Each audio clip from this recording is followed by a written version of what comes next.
1:46 p.m. Eastern Time. Mr. Biden saying, quote, "It has been the greatest honor of my life to serve as your president. And while it has been my intention to seek reelection, I believe it is in the best interest of my party and the country for me to stand down and to focus solely on fulfilling my duties as president for the remainder of my term." In a separate social media post at about 2:13 Eastern, the president endorsed his vice president, Kamala Harris, to replace him as his party's standard bearer ahead of its national convention, which begins August 19th in Chicago. And then we heard from the vice president, who wrote, "I am honored to have the president's endorsement, and my intention is to earn and win this nomination. Over the past year, I have traveled across the country, talking with Americans about the clear choice in this momentous election. And that is what I will continue to do in the days and weeks ahead. I will do everything in my power to unite the Democratic Party and unite our nation to defeat Donald Trump and his extreme Project 2025 agenda." It should be noted, we now just have 107 days until Election Day. And so Kamala Harris says, "Together we will fight, and together we will win." Now, the president is at home in Rehoboth Beach, Delaware, this weekend, recovering from COVID. He is expected to address the nation later this week. He's the first president since Lyndon Johnson in 1968 to decline to seek a second term. CBS News Chief White House correspondent Nancy Cordes is at the White House. And Nancy, what do we know about how the president came to this historic decision? Well, he came to this decision within the past 24 hours. It has been days, if not weeks, of White House officials from the president on down insisting that he was in it to win it, that he was tuning out the doubters, and that he was going to win this race. Until this morning, when we started to get word that potentially he had a change of heart. Right around 2 o'clock Eastern Time this afternoon, he made it official in an announcement to the American people. We're told that just a few minutes before that, he told his senior advisors. Before that, though, holed up in Rehoboth Beach, Delaware. He was there with just a few members of his inner circle, including his deputy chief of staff, his longtime right-hand woman, Annie Tomasini, two of his longtime senior advisors, Mike Donilon and Steve Rischetti. All those doubters, it appears, just got too loud, and he started to have a change of heart. After he told the American people that he had decided to bow out of the race, he threw his support behind Vice President Harris. We got word, Nora, from the president's brother earlier today saying that the president's health, he believes, was a factor in his decision. But just a short time ago, I heard from a source close to the Biden family, and they said that Frank Biden, the president's younger brother, is an alcoholic, that he hasn't spoken to the president in weeks, and that the president's health had nothing to do with his decision to leave the race. Nancy Cordes at the White House with that information. Nancy, thank you. Congressional correspondent Scott MacFarlane is here with us as well. And shortly after President Biden endorsed his vice president, we heard from a number of prominent Democrats. Scott, is the Democratic Party coalescing behind Kamala Harris? A big chunk already has. She picked up a block of Senate endorsements and picked them up quickly, nearly 24 by our CBS News count. And it's some of the lions of the U.S. Senate. Patty Murray, third in the line of presidential succession. She chairs the Appropriations Committee. Mark Warner of Virginia chairs the Intelligence Committee. Elizabeth Warren of Massachusetts has her finger on the pulse of the progressive wing of the caucus. And then all the House groups, Congressional Progressive Caucus, the Black Caucus, the Hispanic Caucus, and from some of the other names we've heard associated with potential candidacies, including Josh Shapiro, the governor of Pennsylvania. And there on the screen, some of those members of the House January 6th committee who spent so much time investigating 2020 and the efforts of Donald Trump to overturn the election. And if this all sounds familiar, this broad base of voices in the Democratic Party, it was a broad base of voices in the Democratic Party calling on President Biden to withdraw. This, in a way, has unified an often fractious Democratic caucus. So much has changed in just a short period of time. Scott McFarland, thank you so much. Want to bring in John Dickerson, who joins us now. And John, it's hard to overstate what a seismic event this is. How does this change the contours of this presidential race? Oof. Well, we're still figuring that all out, Nora. I mean, one of the ways is, first, the Democratic Party has to figure out how to get unified. They have to go through that series of issues. And we've been talking about the timeline. You mentioned LBJ. You know, when Johnson dropped out in 1968, he wasn't essentially the party nominee. I mean, Joe Biden is the nominee, which means the entire Democratic process made him the party nominee. To unwind that means taking care of some sensitivities and bruised feelings that might be out there as a way to get the party unified to then go forward. So the first big task is staying unified, and the second is figuring out how to take the fight to Donald Trump. Democrats are terrified that basically since the first debate, the only debate, 27th of June, they've been losing ground to Donald Trump, not able to take the case to him. The Republicans just emerged from their convention highly unified. When can the Democratic ticket form itself, which means, of course, that crucial vice presidential decision, but then when can it start prosecuting the case against Donald Trump, which it has not been able to do basically since the end of June? John Dickerson, thank you. Want to bring in Face the Nation moderator Margaret Brennan. And Margaret, if Kamala Harris secures the Democratic nomination, she would be the first woman of color to become a major party presidential nominee. How does this change the substance of this race, the discussion of the issues that are before the American people?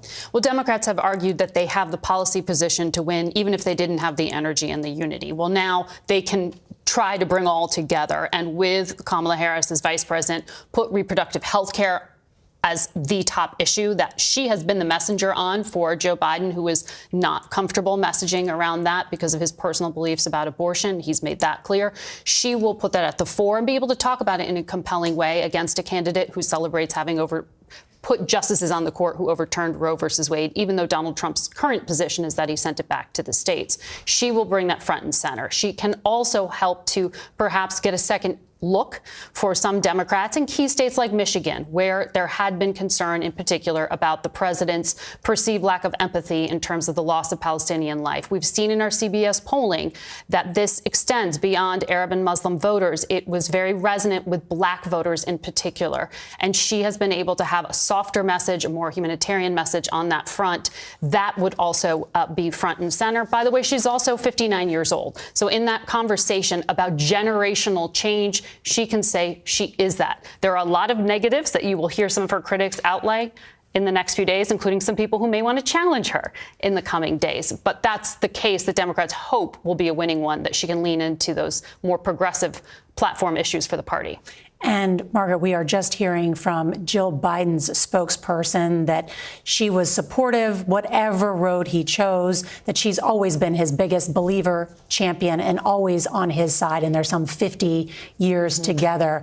But this is obviously painful for the entire Biden family. It has to be. And we've seen messages, including from Hunter Biden, President Biden's surviving son, who has been very much in a harsh spotlight because of his legal troubles. Remember his case that just in the month of June, one of the issues that had to have weighed on Joe Biden as a father to see his son convicted in regard to gun charges, who also faces charges in September. Those don't all go away, but perhaps the shifting here and the conversations with the family, all of that has to have weighed on him. And it is interesting as he puts really front and center his family so often, 50-year spouse, saying she stood by him. Margaret Brennan, thank you. I want to bring in Robert Costa. And Robert, a lot of the discussion is about Joe Biden and his legacy, protecting that legacy. That's in part, I think, why he chose not to seek reelection. He is throwing his weight behind his vice president, Kamala Harris. But is it clear tonight that she has the nomination? Who else may jump in? We're looking at a Democratic Party that's convulsing tonight. Senator Joe Manchin of West Virginia, who just registered as an independent, a longtime centrist Democrat. CBS News has now learned he is considering re-registering as a member of the Democratic Party to consider standing for the Democratic presidential nomination, in effect challenging Vice President Harris for that nomination. He has not made a final decision, based on our conversations with people close to him, but he is considering it tonight. He's talking to donors. He's talking to party officials. His consideration underscores how some Democrats are nervous about Vice President Harris's ability to beat former President Donald Trump, who I just spoke with about an hour or two ago. He told CBS News that he's prepared to have a political onslaught against Vice President Harris or whomever emerges as the nominee. I asked him, are you ready to debate Vice President Harris? He says, not at all, because I'm not even sure I'm going to be running against her. Let's see what happens. And Nora, just to give you a sense of how fast moving this is, Senator Joe Manchin was on Face the Nation at 10:30 this morning and said, it's time for a new generation. Forget about me. Between 10:30 a.m. this morning and right now, there is a reconsideration. That's like a month ago in politics, Margaret. That's right. Well, so much has changed just today. I want to bring in our senior White House correspondent, Weijia Jiang, because she is outside the vice president's residence. And Weijia, what do we know about what the vice president is doing at this hour? Well, Nora, we know that she is in Washington, D.C., of course, but we have not seen her in public at all today.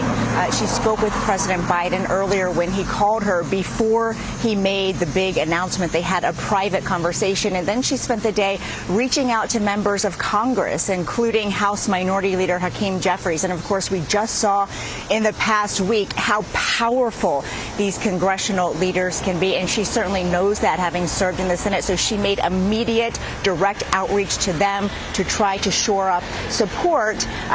And, you know, she has been talking to advisors, too, to try to process all of this and to try to answer the million-dollar question that everybody wants to know, which is, who is she going to pick as a running mate?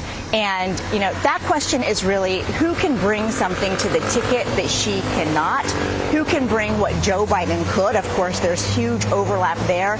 And who can offer something to those voters in the critical battleground states that will likely determine this race? And so there have been many names that have already emerged, Nora, including Democratic governors of Roy Cooper of North Carolina. We should point out that they just stumped together on the trail in Fayetteville, North Carolina this past week. Andy Beshear of Kentucky, Josh Shapiro of Pennsylvania, who she also spoke with today, according to an aide. But she could also pick somebody in the Biden cabinet, because she is not only running on her personal record, she is running on the record of the Biden-Harris administration. So if you were to choose a secretary, Pete Buttigieg, Gina Raimondo, these are people who have already been out, spending the better part of the past year campaigning for President Biden. And so today, the team says there's no timeline, no discussions in public about when she might choose. But of course, Nora, we know it has to be soon. Weijia Jiang, outside the vice president's residence, thank you very much. Want to bring in Connecticut Senator Chris Murphy. He serves on the Foreign Relations Committee. Senator, good evening. Thank you for joining us. Yeah, thanks for having me. You said the clock was ticking for President Biden to reassure voters. Your reaction tonight to what has happened? Well, this is an extraordinary moment. It's a moment where we are watching a true American patriot, somebody that has given his entire life to this country, make an incredibly selfless decision. He knows that the number one priority is beating Donald Trump, and Joe Biden made the decision tonight that Kamala Harris has the best chance of being able to rescue our democracy from potential doom if Donald Trump becomes president.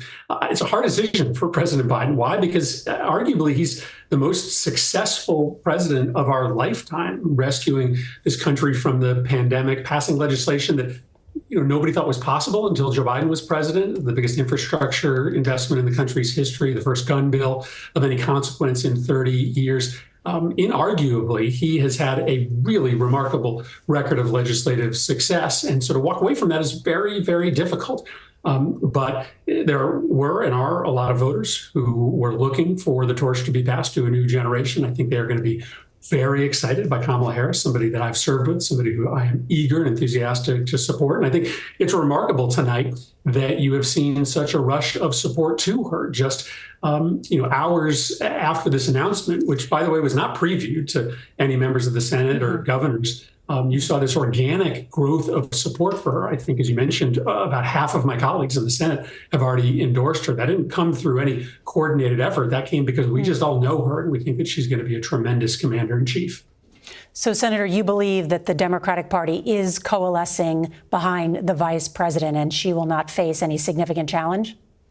Well, it's too early to know whether there will be any challenge to her, but I see right now a pretty remarkable building of support for the vice president. She is ready to do this job. She has been side by side with President Biden, a big part of his successes. I've traveled with her around the world. I've seen how she has helped reshape America's image around the world in the wake of the destruction that was done to it by Donald Trump. So I'm pretty confident tonight that she's going to be our nominee. I think we would be better off as a party if we were able to get behind her. But obviously it's early moments, so time will tell if she's the only candidate.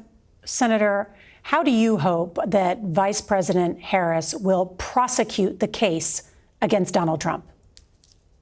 Well, she is a prosecutor.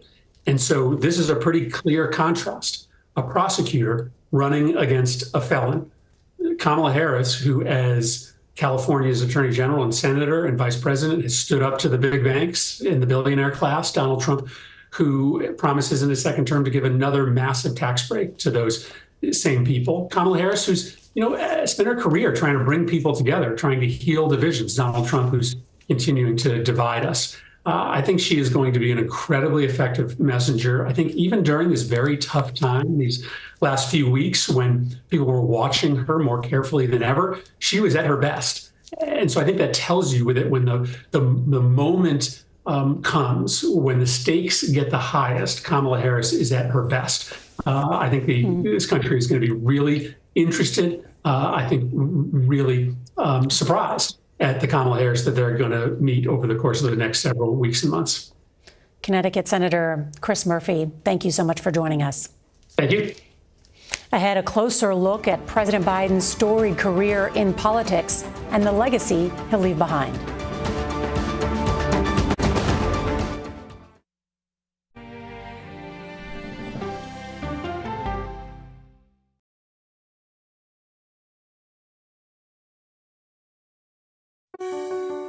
Washington is the seat of power. National security, foreign policy, global economics, every story comes through Washington in some way. We bring some of the most powerful voices in America to the table. We don't just ask the questions, you have to go deeper. We try to understand what's at the heart of the issue we're talking about, to then come forward with solutions. Face the Nation on CBS. The justices ruled that Harvard and the University of North Carolina violated the Constitution. In the aftermath of the Supreme Court decision to end affirmative action in college admissions, uncertainty sets in for some students of color. Affirmative action really gave us an equal opportunity. CBS Reports explores the historic decision and what it means for those chasing an opportunity to change their lives. I knew that college was the ticket to break this cycle. The end of affirmative action, now streaming on the free CBS News app. Ready, set, go! All right. Okay, let's go. Let's just start at the beginning.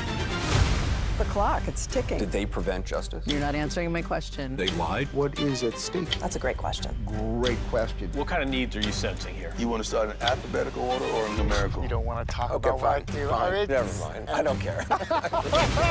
Wow, this is really, really hot. How fast do you think you would go? You think that Mr. Putin's responsible? I'm sure that he's responsible.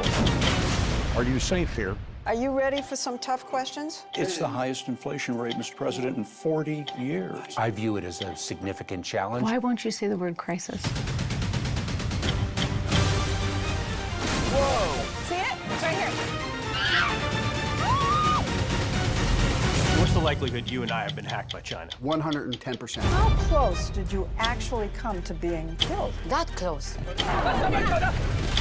This generation of robots is going to be different. That's a hell of a way to get into a country. It seems unbelievable. This is mind-blowing. Breathtaking. It's time for the new season of the CBS News original. 60 minutes. 60 minutes. 60 minutes. 60 Minutes, Sunday on CBS and streaming on Paramount Plus. When you wake up in the morning, we want to be your go-to team. On our places. Bright, shiny faces. Nate has one of the quickest minds I've ever seen. Put me in the game, coach. Tony has a way of making people feel comfortable. The best interviews feel like it's just a conversation with a neighbor. Hey. Gail has this unbelievable knack to ask a question that is the question that you're asking at home. I've been told I could talk to a tree, and that's pretty much true. I don't go to work in the morning. I go for coffee with my two good friends, and we talk about the world. Here we go. Your morning routine just got better. CBS Mornings, weekdays at 7. I'll see you in the morning.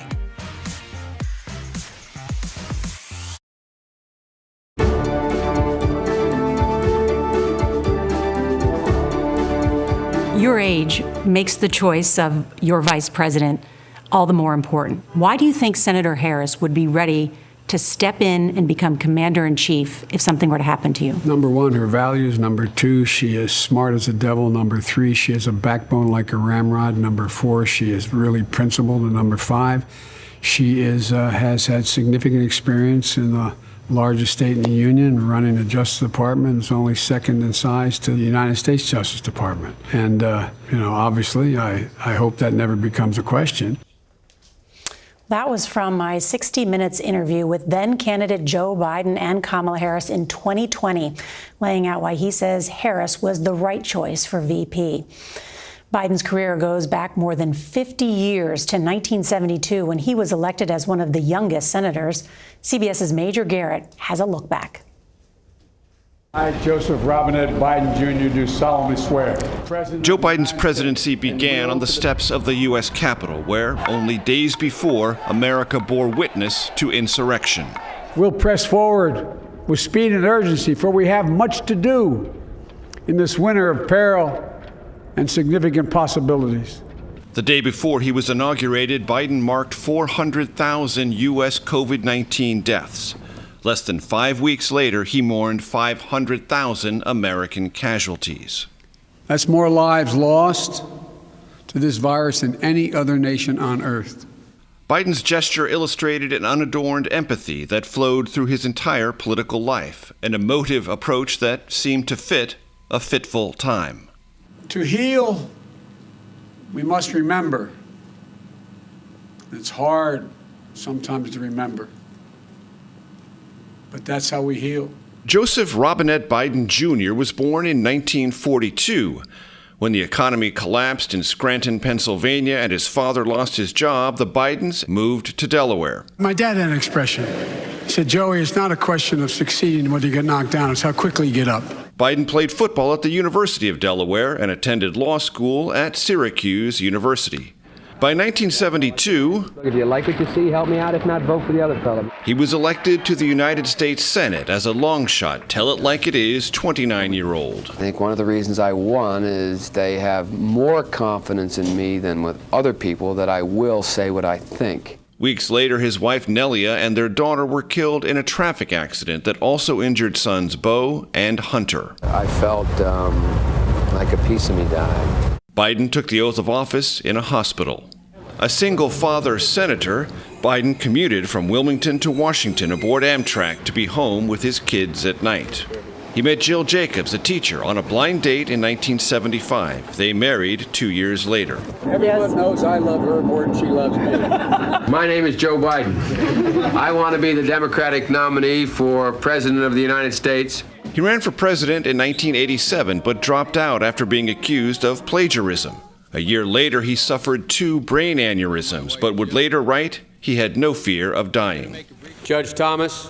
Biden chaired the Clarence Thomas Supreme Court confirmation hearing in 1991, and during the 2020 campaign, he apologized to Anita Hill, who accused Thomas of sexual harassment, but faced scrutiny and hostility.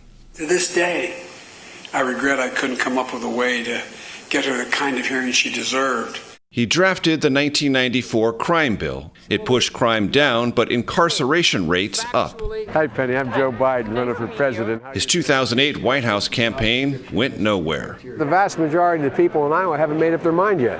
When they did, Joe Biden! Barack Obama named Biden his running mate. In the White House, Biden oversaw stimulus spending and jumped ahead of the president by endorsing gay marriage. What this is all about is a simple proposition. Who do you love? Biden told President Obama to wait for better confirmation before launching the raid that killed Osama bin Laden. Memorably, he said this about the passage of Obamacare. Biden was known for verbal gaffes, some innocent, We choose truth over facts. others less so. They're going to put you all back in chains. Biden passed on another run for the presidency in 2016 after his son Beau died of brain cancer. In 2020, he finished 4th in Iowa, 5th in New Hampshire, but bounced back to win South Carolina. So all those who have been knocked down, counted out, left behind, let me say to you, this is your campaign. For months, as the pandemic worsened, Biden stumped virtually from his basement. This is a war against this virus. Let me introduce to you. Biden made history by picking California Senator Kamala Harris as his running mate, the first woman of color nominated by a major party. Kamala knows how to govern. She knows how to make the hard calls. She's ready to do this job on day one. That November, Biden defeated President Trump by 7 million votes, and he brushed aside Mr. Trump's false claims of fraud and prepared to bring the pandemic to heel. In his first 100 days, Mr. Biden accelerated vaccine distribution and strong-armed a $2 trillion COVID relief plan through a Congress with slender Democratic majorities. Mr. Biden, the first pre-baby boom president since 1993, approached the nation as a soft-spoken healer, but governed more progressively even than President Obama. A career politician soaked in Washington for some 50 years, Mr. Biden made his presidency a transition between the nation's older, racially calloused past and its softer, youthful, and more inclusive future. We have shown each other and the world that there's no quit in America. None. The Honorable Ketanji Brown Jackson. Biden appointed the first black woman to the Supreme Court. Okay, here we go. And signed a $1.2 trillion infrastructure bill into law. Bravo. However, a chaotic withdrawal of U.S. forces from Afghanistan, coupled with inflation concerns and doubts about his comparatively lenient border policies, yielded unrelenting low approval ratings. Throughout his bid for re-election, Biden fought hard and spent tens of millions of dollars just to try to stay tied in the polls with former President Trump. With the COVID, with dealing with everything we have to do with, look, if we finally beat Medicare. After what many in his campaign and top Democrats regarded as a disastrous first debate performance, Biden could not stop the erosion of support among lawmakers and top donors. After ignoring pressure to drop out for more than 3 weeks, Biden announced his exit from the race shortly after the Republican National Convention. Biden frequently embraced optimism for America, and at times it sounded like his own internal fight against those who bet against him. We are the United States of America, and there's nothing beyond our capacity when we do it together. And let's stay together. God bless you all, and may God protect our troops. Biden, in the end, was persuaded to preserve his legacy rather than risk defeat for himself and Democrats nationwide. Steeped in the hard realities of Washington, Biden learned that loyalty and power, even when you are president and the presumptive party nominee, can slip away when the political tides and those closest turn against you. That was CBS's Major Garrett Wanabring and Face the Nation moderator Margaret Brennan. And even though the president is now not seeking a second term, he has a critical week ahead here in Washington, and yet he's still isolated at home in Rehoboth Beach, Delaware, battling COVID. He is, but he is still the commander-in-chief of the most powerful military in the world, the most influential diplomatic power in the world. We know that his meeting with Israeli Prime Minister Benjamin Netanyahu was shifted a day later, now expected to happen Tuesday here in Washington. The vice president also expected to be present for that. All the national security team has been focused on trying to deliver in the next few days a 6-week ceasefire with the release of hostages to bring 5 Americans home, more than 100 hostages entirely, and have that be a rolling end to the war. This just shows you, though, how much time Joe Biden and his team have spent trying to break through on the foreign policy front. This is so important to him and his legacy, as he is now in these as we know, final months trying to shape it. He wants to be able to deliver on this the same way that he can stand up there and say he expanded NATO when Vladimir Putin went and invaded Ukraine. So these are key legacy-making next few weeks for him. And Wednesday, we see that joint address to Congress by the Israeli Prime Minister. The business of the presidency continues, and now a new person to lead the Democrats' campaign and that effort underway by Kamala Harris to secure that nomination. Ahead, more on the vice president as she has just been vaulted into history. We're going to take a look at her career trajectory from California politics to the vice presidency and now the expected Democratic nominee for president.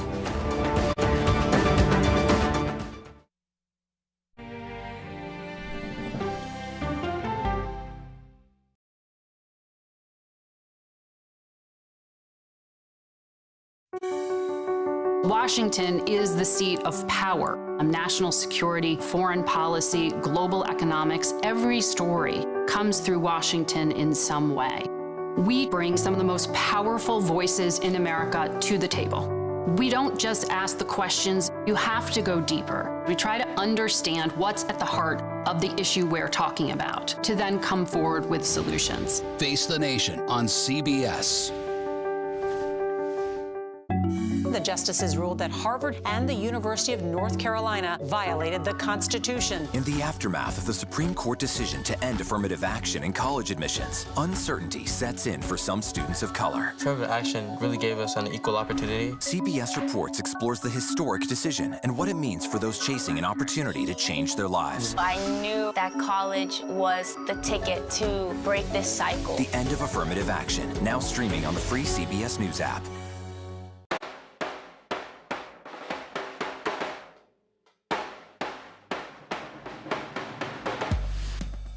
So when you look out there and you see all that green, what do you think? I see money leaving America. Pure insanity. You're noticing mis and disinformation on your own social media. This is the world we're taking in, and we can make impacts and try to improve it. Is this a battle of rich versus poor? In part it is. Black versus white? In part it is. If you're not willing to protect a place like this, then what are you willing to protect?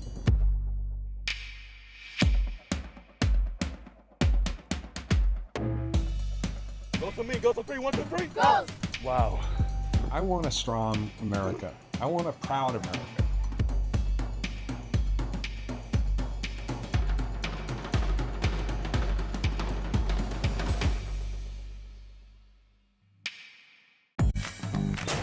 When you wake up in the morning, we want to be your go-to team. On our places, bright shiny faces. Nate has one of the quickest minds I've ever seen. Put me in the game, coach. Tony has a way of making people feel comfortable. The best interviews feel like it's just a conversation with a neighbor.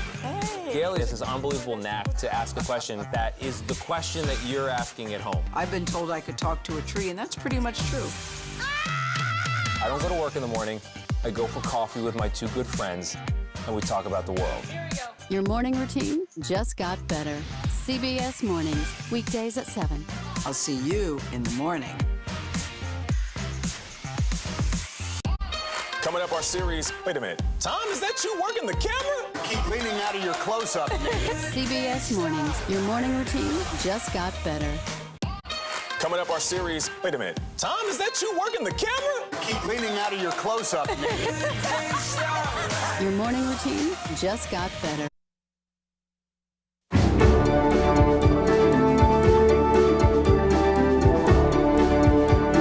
President Trump has attacked you frequently. He's called you a monster. He said you're nasty and it would be an insult to our country if you became the first female president. Do you see this as just the rough and tumble of politics, or do you view those attacks against you as racist?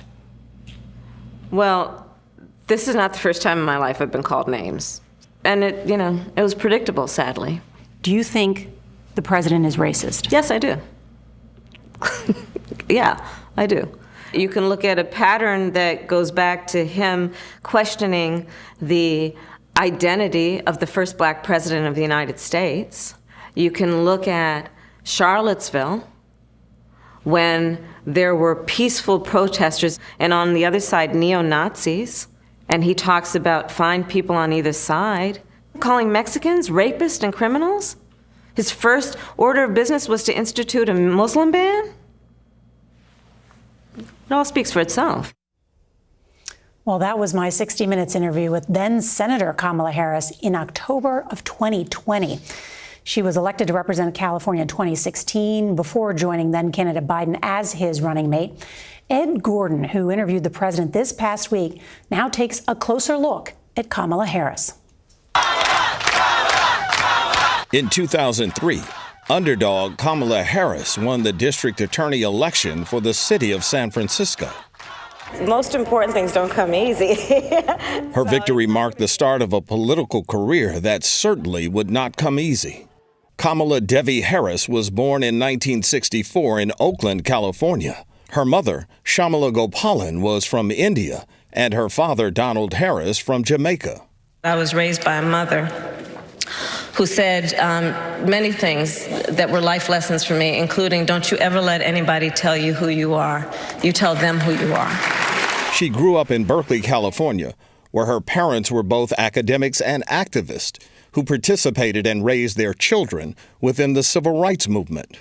Harris graduated from Howard University in 1986. I chaired the Economic Society. I was on the Howard debate team. She then graduated from law school from the University of California, Hastings in 1989, and public service was her calling. If you want to pass Proposition K, you're going to have the exact opposite effect. After serving 7 years as the district attorney of San Francisco, in 2010, she was elected Attorney General for the state of California. She broke barriers as the first Black and South Asian woman to hold the position, which she did for 6 years before she stepped into national politics. Attorney General Kamala Harris just made it official. She is running for U.S. Senate. We know this is the first open Senate seat we've had in almost a quarter of a century. In 2016, she ran for Senate in California, and she won. I intend to fight for truth and transparency and trust. And it didn't take long for her fight to be felt in Washington, D.C. Attorney General Barr, has the president or anyone at the White House ever asked or suggested that you open an investigation of anyone? I wouldn't. Yes or no? Could you repeat that? With her insistent inquiries and commitment to progressive policies, presidential buzz was quickly building around her, and she made it official in 2019. I stand before you today to announce my candidacy for President of the United States. Her announcement rally in Oakland drew nearly 20,000 people, and her campaign quickly gained momentum. And those folks don't want a wall, they want a paycheck. So let's be clear about what should be the priorities of this administration. Harris's most notable moment came during a primary debate with Joe Biden over his opposition to federally mandated busing. You also worked with them to oppose busing. And, you know, there was a little girl in California who was part of the second class to integrate her public schools. And she was bused to school every day. And that little girl was me. But her campaign soon began to stall. Her record as a prosecutor in California at times was at odds with the direction of the party. And before long, the momentum she had was gone. It is with deep regret, but also with deep gratitude, that I am suspending our campaign today. However, she would soon be on a new campaign. I have no doubt that I picked the right person to join me as the next Vice President of the United States of America, and that's Senator Kamala Harris. Kamala Harris! Just months after her own campaign fell apart, Kamala Harris was on the presidential ticket with Joe Biden. I accept your nomination for Vice President of the United States of America. And in November of 2020, Joe Biden was elected the 46th president. We did it. We did it, Joe. You're going to be the next president of the United States. With Kamala Harris making American history as the first female Black and South Asian vice president. I, Kamala Davy Harris, do solemnly swear that I will support and defend the Constitution of the United States. that I will support and defend the Constitution of the United States against all. In her role as vice president, she initially seemed to struggle to find her footing. Correct. Yes, ma'am. At first, she was assigned the immigration crisis. But she found her voice when Roe versus Wade was overturned. Today in America, 1 in 3 women of reproductive age live in a state with an abortion ban. Since Roe was overturned, I have met women who have had miscarriages in toilets because they were refused care. And she has taken the message of reproductive rights throughout the country. We trust women. And when Congress passes a law that restores the reproductive freedoms of Roe, our President, Joe Biden, will sign it. And as the 2024 presidential campaign began to heat up, Vice President Harris stayed the course. When you look at current polling, the front runner for a Republican nomination is the former president, the 45th president. We will win re-election. We will win re-election. There is too much at stake, and the American people know it. Even after President Biden's debate performance against former President Donald Trump, she stood by him. Look, Joe Biden is our nominee. We beat Trump once, and we're going to beat him again. And President Biden stood by her. Folks, I know what a black job is. It's the Vice President of the United States. But as President Biden drops out of the race, the focus is now on Vice President Harris. Will she be able to win the nomination and make history again? And our thanks to Ed Gordon. Another prominent Democrat has endorsed Kamala Harris, California Governor Gavin Newsom. That is significant as now a number of Democratic governors have thrown their support behind the vice president. Now joining us is Senator Tim Kaine of Virginia. He was Hillary Clinton's running mate in 2016. Senator Kaine serves on both the Armed Services and Foreign Relations Committee. Senator, good to see you. And I do have to ask you, you have the unique position of having been on a ticket as a vice presidential candidate with a woman, Hillary Clinton. What advice do you have for Kamala Harris? Well, be yourself. Kamala has made us proud as a senator in her earlier political service career and as vice president. This is not the circumstance she might have wished, but her Senate colleagues, including me, we have a lot of confidence in her, and we're going to do everything we can to make sure that she and a great running mate are successful in November. The nation needs it to happen, and I'm going to do everything I can in Virginia to make it happen. The president is isolated now, battling COVID. We are expected to hear from him sometime this week.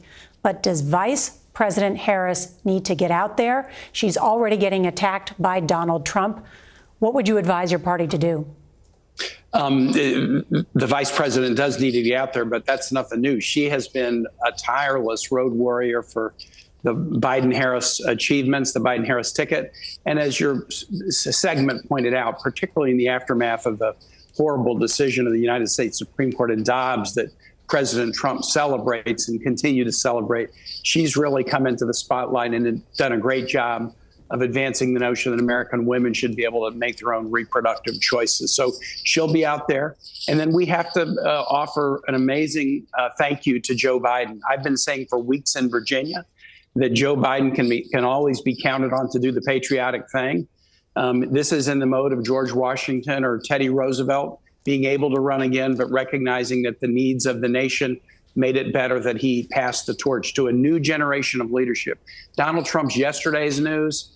Kamala Harris is today's and tomorrow's news, and we're going to do all we can to make sure she succeeds.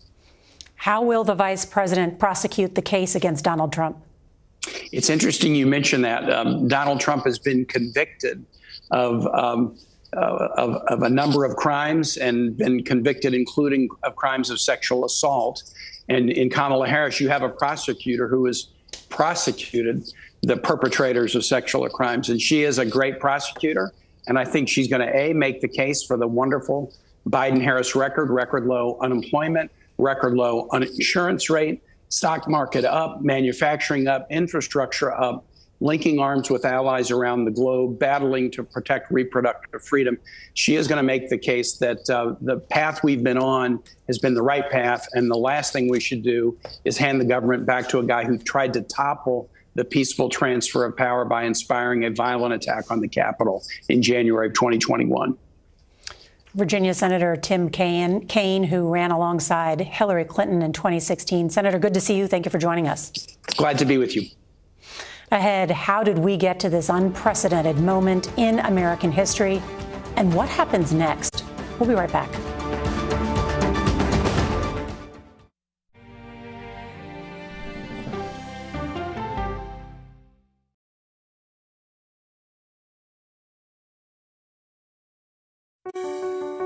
Washington is the seat of power. National security, foreign policy, global economics, every story comes through Washington in some way. We bring some of the most powerful voices in America to the table. We don't just ask the questions, you have to go deeper. We try to understand what's at the heart of the issue we're talking about, to then come forward with solutions. Face the Nation on CBS.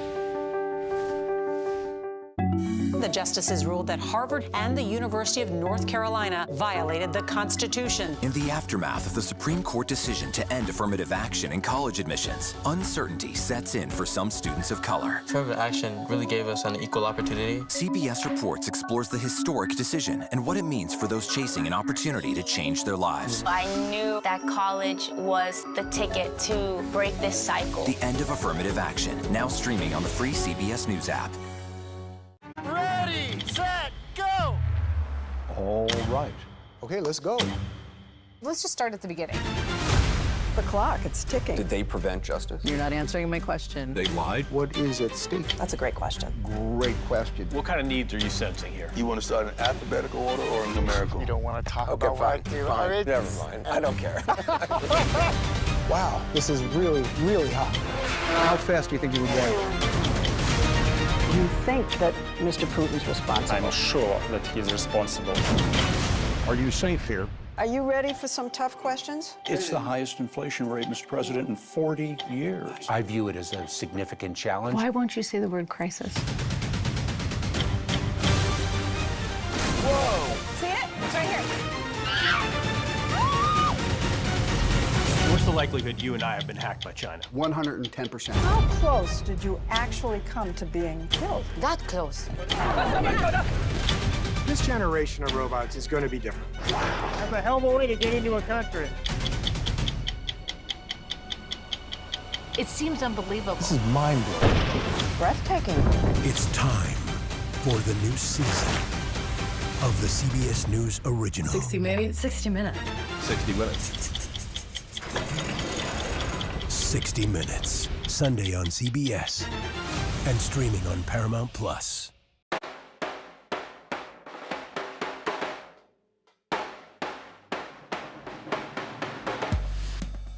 So when you look out there and you see all that green, what do you think? I see money leaving America. Pure insanity. You're noticing mis and disinformation on your own social media. This is the world we're taking in, and we can make impacts and try to improve it. Is this a battle of rich versus poor? In part it is. Black versus white? In part it is. If you're not willing to protect a place like this, then what are you willing to protect?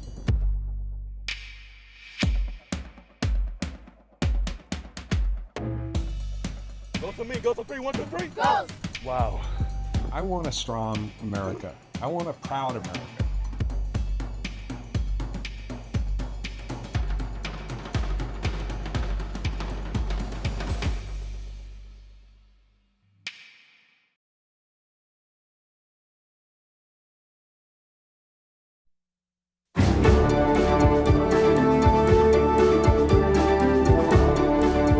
It's been a whirlwind several weeks after a disastrous debate performance and the assassination attempt of former President Donald Trump.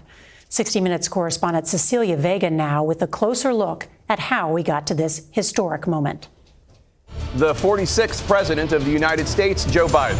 The Biden campaign hoped that a summer debate would reignite doubt among undecided voters about former President Donald Trump and his fitness for office. Instead, many of the 50 million viewers were given reason to wonder about President Biden. Eligible for what I've been able to do with the COVID, The split screen may have been just as damaging as what President Biden had to say. He looked pale and at times lost. Hello. The next day, Mr. Biden tried to repair the damage. That's okay. This was Raleigh, North Carolina on June 28th. The president blamed a cold for his debate performance. But I spent 90 minutes on a stage debating a guy who has the morals of an alley cat. The first crack in support came from Congressman Lloyd Doggett, a Texas Democrat in a swing district who publicly urged President Biden to drop out of the race. The president dismissed concerns about his mental acuity and age in an ABC News interview.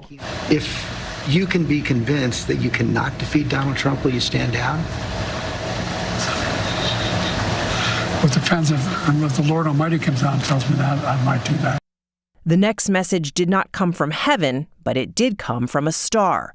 Actor George Clooney, who had helped raise $30 million for the president, wrote an opinion letter to the New York Times saying, "We are not going to win in November with this president."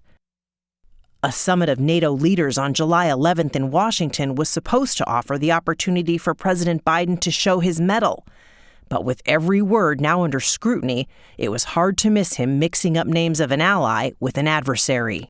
And now I want to hand it over to the president of Ukraine, who has as much courage as he has determination. Ladies and gentlemen, President Putin. President Putin. He's going to beat President Putin. President Zelensky. And then this, hours later at a press conference. Look, I wouldn't have picked Vice President Trump to be vice president, but I think she was not qualified to be president. By this point, nearly a dozen Democrats in the House and one in the Senate had called for the president to drop out of the race.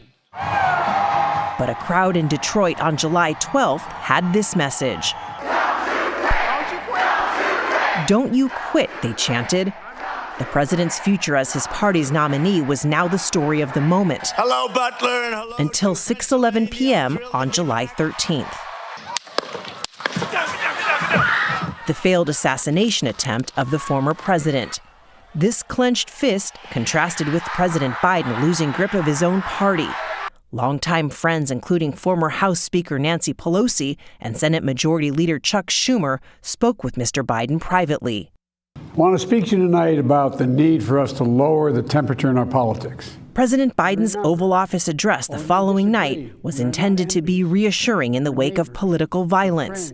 He defended his decision to stay in the race in this NBC interview on July 15th. Who do you listen to on deeply personal issues like the decisions whether to stay in the race or not? Me. And he did it again the next day at the NAACP National Convention in Las Vegas. And I am all in.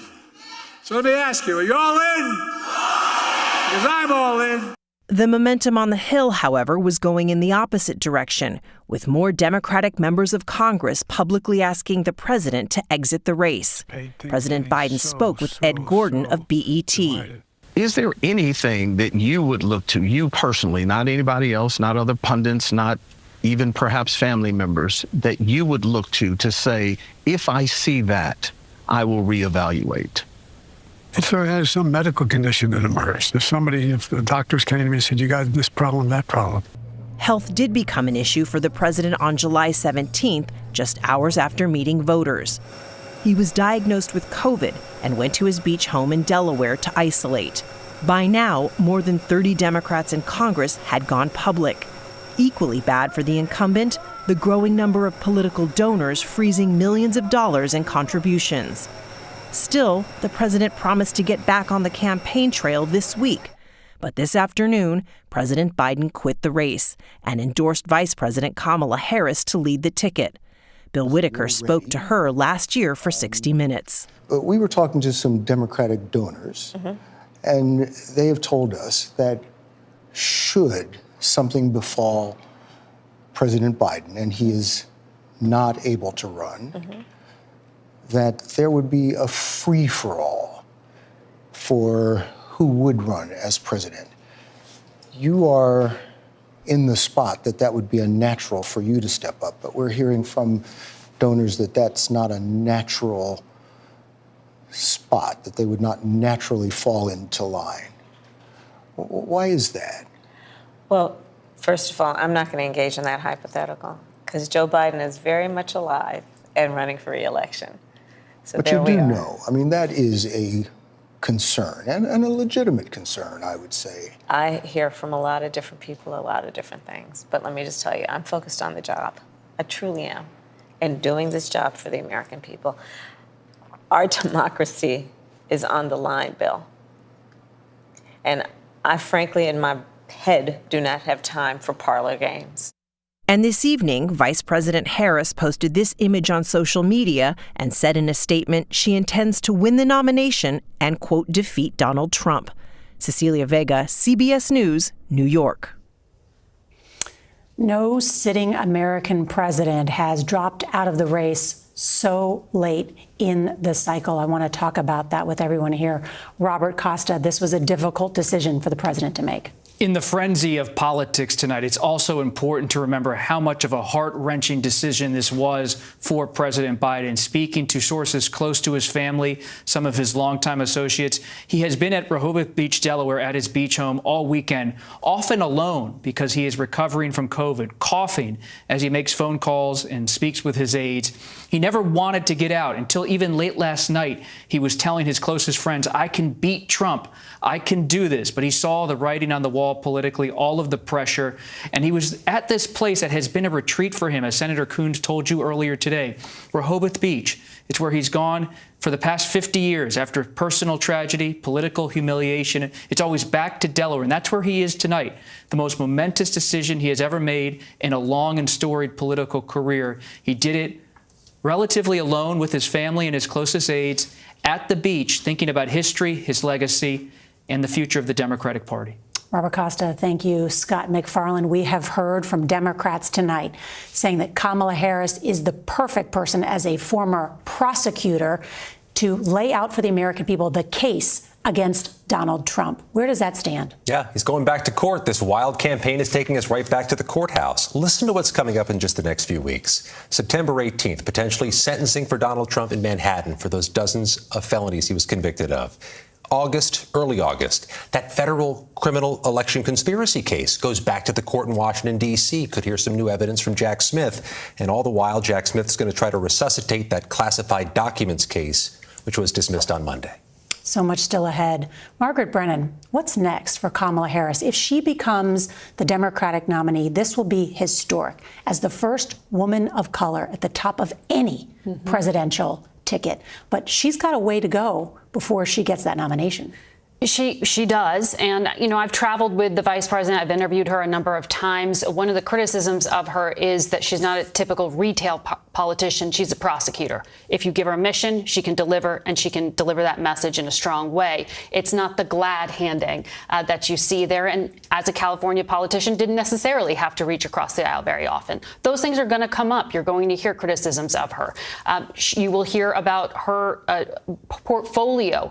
She has been frustrated that her job was to solve the root causes of migration. In other words, persuade people not to travel to the United States. Her job wasn't securing the U.S. border. That's going to be an attack line, trying to package it as that. She's been charged by President Biden to do things like build alliances in Asia. I traveled with her to Indonesia, where she was doing that. She's spent a lot of time on some of these foreign policy issues, certainly just alliance maintenance. We'll probably hear more from her in a way that characterizes her as that strong commander-in-chief. That's something she will have to persuade male voters of as well.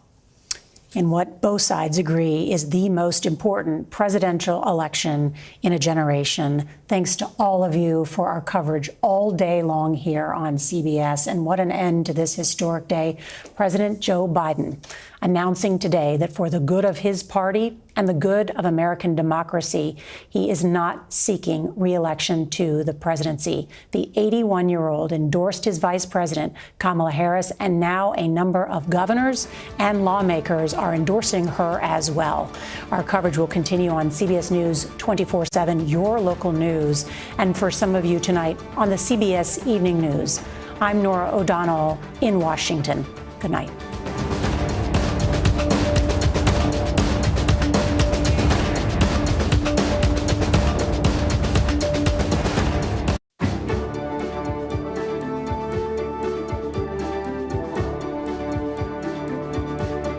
Hello, everyone. I'm Lindsay Reiser at the CBS Broadcast Center, and we are continuing to follow breaking news that President Joe Biden is stepping down from the 2024 race for the White House. He made the announcement on social media just before 2 p.m. Eastern Sunday.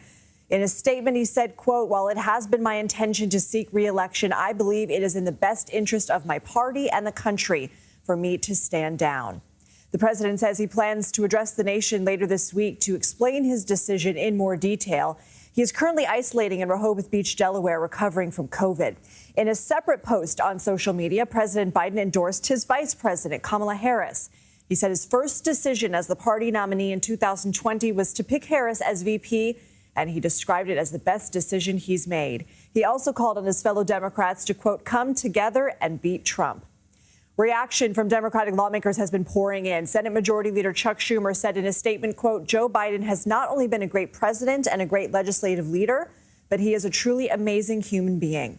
He went on to say Biden once again put his country, party, and future first. Biden's former boss, former President Barack Obama, also expressed his gratitude Sunday. In a statement, Obama said Biden has been, quote, "one of America's most consequential presidents." He also said he knows Biden wouldn't make the decision to step aside unless he believed it was right for the country. Former president and official Republican presidential nominee Donald Trump also responded to Biden's announcement. On Truth Social, Trump said Joe Biden is not fit to run and not fit to serve. In a phone conversation with CBS News, Trump said it's good for the country that Biden is stepping aside, but said he thinks Kamala Harris is no better than him. We have team coverage of this political shakeup. Willie James Inman is at Biden's Delaware home. Nancy Cordes is at the White House. Nicole Killian is on Capitol Hill, but we start with John Dickerson here in Studio 57. John is a CBS News senior political analyst. He's also the anchor of the Daily Report with John Dickerson here on CBS News 24/7. Help put this into historical context for us. Is this the day we're all going to remember where we were? I think that's true, in part because presidents don't give up power willingly. And also, there's never been a president who has dropped out this late in the race. And that's not just a date on the calendar. President Biden has the nomination essentially locked up. When LBJ dropped out in 1968, he didn't. What that means is the Democratic Party was really far down the track. And that means there's just extra amounts of complexity. So this is a shocking earthquake, but the reverberations and aftershocks are still going to be felt for a while. What do you portend for the future of the Democratic Party? The RNC, Republicans are kind of leaving the RNC with the wind at their sails. They've sort of touted this unity message, which you, of course, have covered as well, and that unity is not just saying we all have to be unified for Trump. But do you see the Democratic Party coalescing behind Harris, or do you see a fight? The clock is ticking. The minute Joe Biden announced that he wasn't going to be running, a unity pressure started on the Democratic Party. But there's a countervailing pressure, which is those people who wanted Joe Biden to stay in the race and who feel like the elites, the party powerful, the media shoved him out of the race. They have sensitive feelings which need to be tended to. So how do you push to unity fast without pushing so fast that you end up bruising feelings even further? And that's important because you need the party to get to the place of unity that the Republican Party is, so that then they can prosecute the case and try and win over the persuadable voters if they're out there. So the clock is ticking. How long it will take, we'll see. The move to Harris has been pretty fast. We'll see over the next couple of days. Jamie Harrison saying he was still emotional over the decision. Ron Klain, Biden's former chief of staff, sort of had that slight bitterness and tone in his statement. Now, how will this work in the future in terms of Biden's war chest, in terms of the campaign switching? We know that campaign workers were told you still have a job tomorrow. It is much easier if it goes to Harris. If it is not going to go to Harris, a process has to be put in place to, a process may have to be put in place no matter what so that Harris can earn the nomination. What exactly that means is left to be determined. As a candidate, you want to earn it because you want people to be invested in you. And so there's a reason that Harris used the word earn the minute she responded to this news. But it's easier for Harris because her name is on the ticket with Biden to get the money. So that's a very, very important part of her candidacy and why there's been this support behind her for it. And another candidate would have to, first of all, arrive. We haven't, in all these conversations that have been taking place since this news came out, nobody said, well, it could be X. There is no X at the moment. Democrats like to say they have a deep bench. Well, they might, but the clock is ticking. And that bench somebody has to emerge as an alternative because they've got to get lawmakers behind them. They got to get voters behind them. They've got to move. And the fact that one has not emerged yet gives you a sense of how difficult it would be for someone to emerge. And it would also be a good look for Harris or whoever the nominee is to earn that, because Republicans are going to seize on that and call it, as many have, a coronation. Sure, they will call it a coronation. I think at the end of the day, if the Democrats will prosecute a message, and the Republicans will say what they're going to say about a coronation, and if the Democrats are successful, nobody will care really, because they will have been successful in prosecuting the case for why they deserve power and why Donald Trump doesn't. If the coronation criticism works with Democrats, it will work because they basically can't make an alternative case. They can't speak to those larger issues. So if the presidency is determined on like the internal rules of the Democratic Party, then the Democrats have failed to make a larger claim for the public. So they're doomed if it becomes about the internal workings of the Democratic Party. What about some of the far-right voices saying if he's not fit to run, he's not fit to serve? Is that going to go anywhere? Well, it'll stick the White House. It'll bedevil the Democratic campaign because it's twinned with a second point, which is, wait a minute, what did you know and when did you know it about whether President Biden was fit to serve? Democrats will say the point was that he can't go for another 4 years. And so now is the time to take on Donald Trump and give, and I imagine some of them will start to say, so that people can make their choice about Kamala Harris, who will be the next president. So give them that opportunity to actually make the choice, not just be handed off to her in a second term.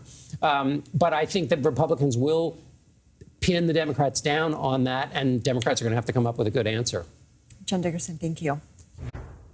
CBS News White House reporter Willie James Inman is outside the president's home in Rehoboth Beach, Delaware. Good to see you. What can you tell us about what's been happening behind the scenes and what discussions led up to this bombshell announcement today? Hey there, Lindsay. Good to be with you. Well, President Biden, as you mentioned, is here at his beach home in Rehoboth Beach, Delaware, and he has been recovering from COVID out of public view since last Wednesday evening. And it was late last night that we learned, according to a source familiar, that President Biden started to come to this decision. He huddled with his advisors.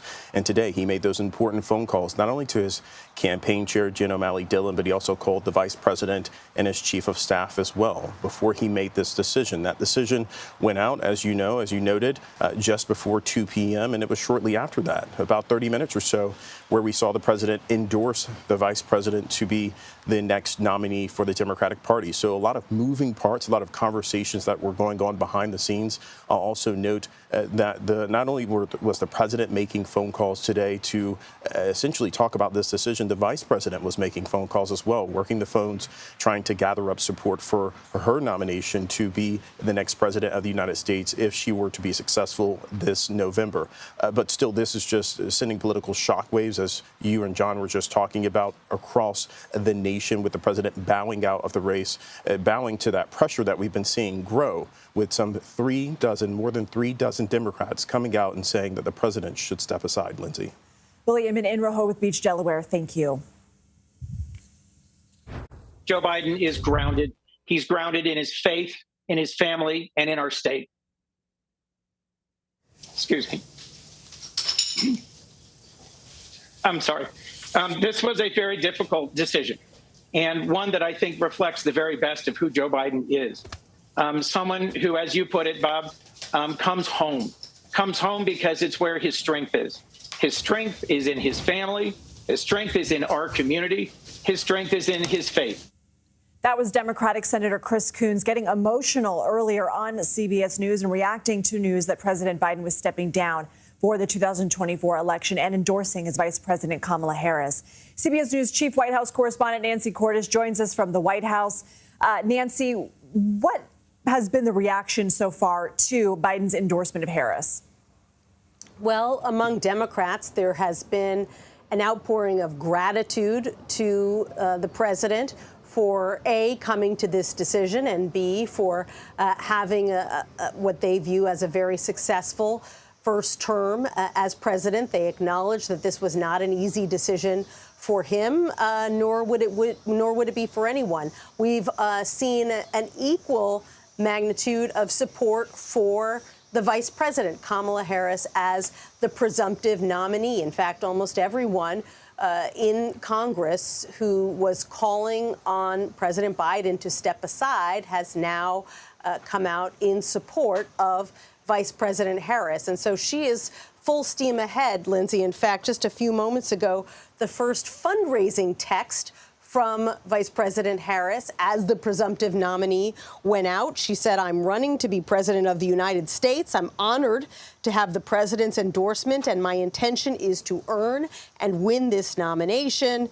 She says she's going to hit the campaign trail in the coming days, et cetera, et cetera. "Will you pitch in your first $20 today to elect me as president of the United States and defeat Donald Trump?" So there you have it. Within just a few hours, she is now taking on the mantle of presumptive nominee, even as we are starting to get our first indication that there is at least one person who might try to challenge her for that nomination. That is the independent senator from West Virginia, Joe Manchin. He was, of course, a Democrat. He's now an independent. We're told he may be considering returning to the Democratic Party so that he could mount a challenge for the nomination. We'll see if that comes to fruition or not.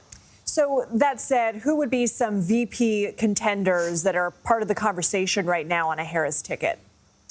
Well, you hear the most talk about governors from battleground states, and there are several of them to choose from. There is Roy Cooper. He is the governor of North Carolina. There's Josh Shapiro. He is the governor of Pennsylvania. We know that both President Biden and Vice President Harris spoke to Shapiro today about the decision. Then there's Governor Gretchen Whitmer of Michigan. And then another name you hear a lot is Senator Mark Kelly, who's from another battleground state, Arizona. So those are some names you hear bandied about, but it's certainly not limited to those names. We've also heard talk of Andy Beshear, the governor of Kentucky. It's a long list of about 10 different names that gets discussed. And Vice President Harris now has only a few weeks to make a decision before the Democratic convention comes up in August. From the White House, thank you. Reactions have been pouring in from Capitol Hill. Before Biden made that decision, there were more than 36 Democratic lawmakers calling for him to step aside. Several senators who are facing tough reelection campaigns in their home states, like John Tester and Sherrod Brown, joined those calls in recent days. The chair of the Democratic Congressional Campaign Committee, Susan Delbene of Washington, praised the president's decision to exit the race, calling him, quote, the most consequential president in modern history. She added his legacy will be one of principled leadership with a focus on families and communities. Senate Majority Leader Chuck Schumer said in a statement, quote, Joe Biden has not only been a great president and a great legislative leader, but he is a truly amazing human being. He went on to say Biden once again put his country, party, and future first. House Minority Leader Hakeem Jeffries said, quote, President Biden is one of the most accomplished and consequential leaders in American history. America is a better place today because President Joe Biden has led us with intellect, grace, and dignity. In contrast, Republican Congresswoman Elise Stefanik of New York said, quote, if Joe Biden can't run for re-election, he is unable and unfit to serve as president of the United States. He must immediately resign. Let's bring in CBS News congressional correspondent Nicole Killian. So, Nicole, what other notable congressional reaction are you following? Well, I think you summarized most of it. I mean, look, one thing I would point out is that in terms of some of the congressional leaders that we have heard from, while much of their statements have been in praise of the president, they have not necessarily endorsed Vice President Kamala Harris, whereas we have seen more rank-and-file members do the same. I would also note that in terms of congressional Republicans, as you pointed out with Congresswoman Stefanik or GOP Conference Chair Stefanik's statement, there are a number of congressional Republicans who believe that the president should resign. That being said, there are other more sympathetic Republicans like Mitt Romney who praised the work of the president and said that he felt that he made the right decision, but didn't go as far as some of his Republican colleagues. One thing I would also note is that we know that the vice president has really been working the phones for the better part of the day, reaching out and speaking with a number of congressional members and leaders, everyone from Democratic leader Hakeem Jeffries to the chair of the Congressional Black Caucus and other chairs of what is called the Tri-Caucus, the chair of the Congressional Hispanic Caucus, as well as Judy Chu, who heads KPAC, which is the Organization for Asian American Lawmakers. In addition to that, we know that the vice president has also spoken with the chair of the Congressional Progressive Caucus, Pramila Jayapal, as well as the chair of the New Democrat Coalition, which makes up a broad swath of Democratic members in the House, Congresswoman Annie Kuster. So she has been, really trying to shore up support among members, many of whom who have already come out in support, endorsing the vice president, but certainly understanding that she may have more work to do to fully shore up that support from congressional Democrats as she seeks to become the nominee. That said, Nancy had mentioned the name Joe Manchin. What are you learning from sources about the appetite of coalescing behind Harris versus an open primary? Well, I think, that is something that remains to be seen. There have certainly been some calls for an open primary or a mini primary of sorts. But I can tell you, having just gotten off of a call with organizers unrelated to the Hill, I would note that, and this is a key constituency group in support of the Biden-Harris administration agenda, the point was also made that this really is a time to try to unite, that there is not a whole lot of time to move forward in the sense of, names have to be printed on ballots, and also understanding that it's important to try to elevate someone to the nominee position as soon as possible, again, so that the party can move forward. Nicole Killian, thank you. Let's bring in CBS News Chief Foreign Affairs Correspondent Margaret Brennan. She's also moderator of Face the Nation. And Margaret, you spoke with Senator Manchin this morning. He said, "Don't look at me, nothing to see here. How much can change?" What are your sources telling you about his current mindset and what would have to happen for him to throw his name in?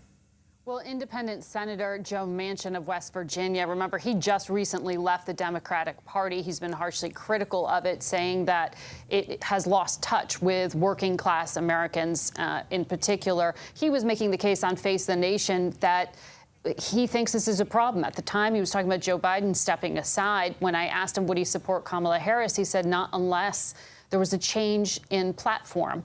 And when I said, well, what about you? Would you be interested in running as vice president or running at all? And he said, don't look at me, time for a new generation. Well, you're right. A lot changed from about 10:40 this morning until this evening when we did see President Joe Biden say he was not running for re-election and then automatically endorsed his vice president. And that endorsement has rubbed some Democrats the wrong way, who want to see more of a competition rather than, as one said to me, a coronation of Kamala Harris. And there is frustration at that. So I would put Joe Manchin in that category in now saying he wants to reevaluate. What we have been told, myself and a number of our CBS correspondents, is that Joe Manchin is receiving calls from donors interested in somebody who is more of the sort of old centrist Democrat, though he left the party. First thing on the to-do list would be to rejoin the Democratic Party if he actually wanted to throw his hat in the ring. But there are real questions about process here. And frankly, whether or not he ends up actually running, this is a mechanism by which to force a conversation within the party about what does a winning ticket look like. can a winning ticket have Vice President Kamala Harris at the top of it? And on Face the Nation earlier, it was Joe Manchin who said, look at the governor of Kentucky, Andy Beshear, look at the governor of Pennsylvania, Josh Shapiro, as candidates he thought had shown they could work across the aisle because they are Democratic governors in states that have to deal with Republican legislatures. That really seems to be the rub here, the ability to work across the aisle. That's going to be one of the criticisms of Vice President Harris is does she have that record of being able to work across the aisle, or will she just fit in the mold of a progressive California Democrat? That is why this conversation was generated in the past few hours.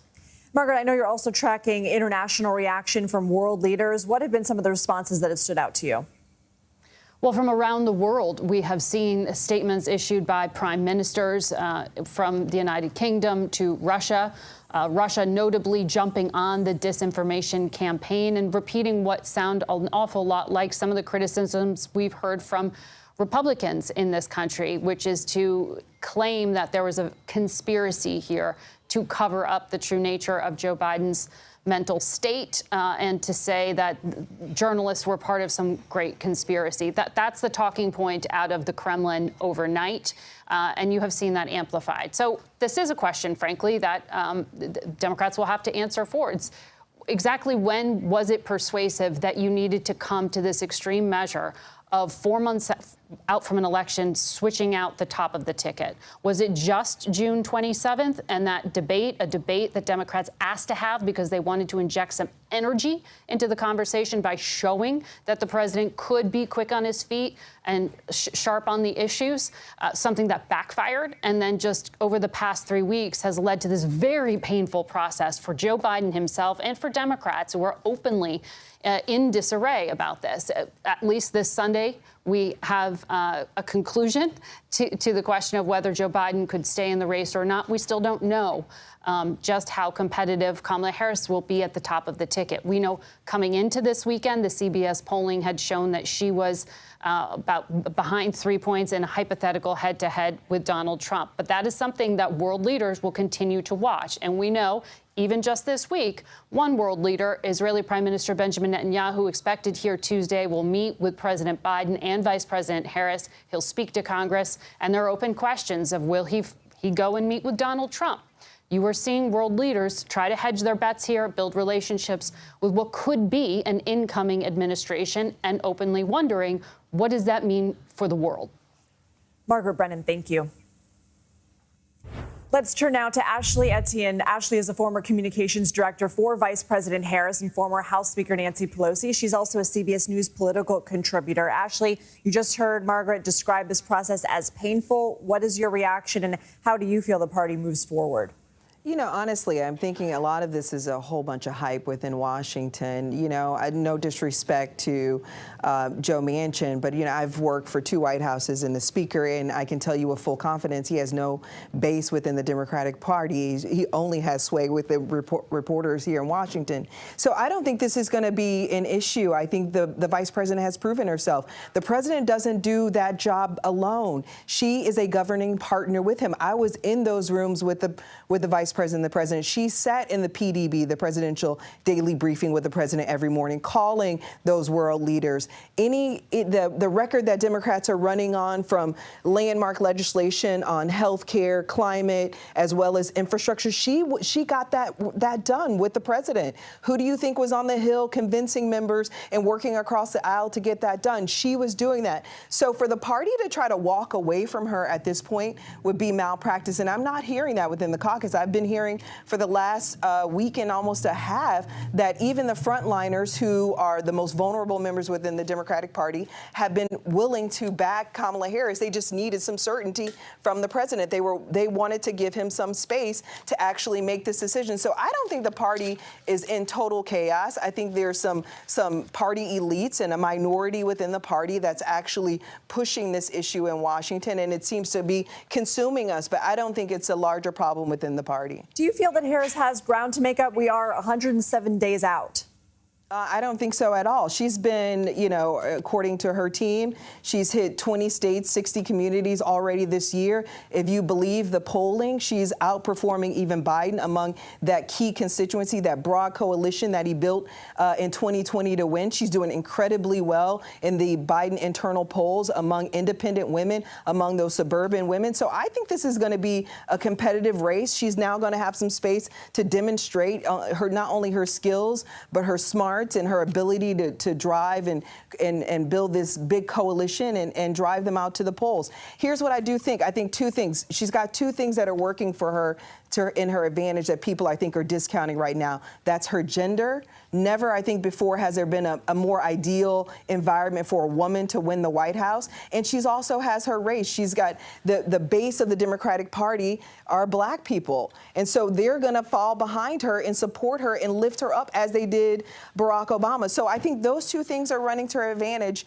And so it's going to be an interesting competitive race. Ashley Etienne, thank you. Thank you.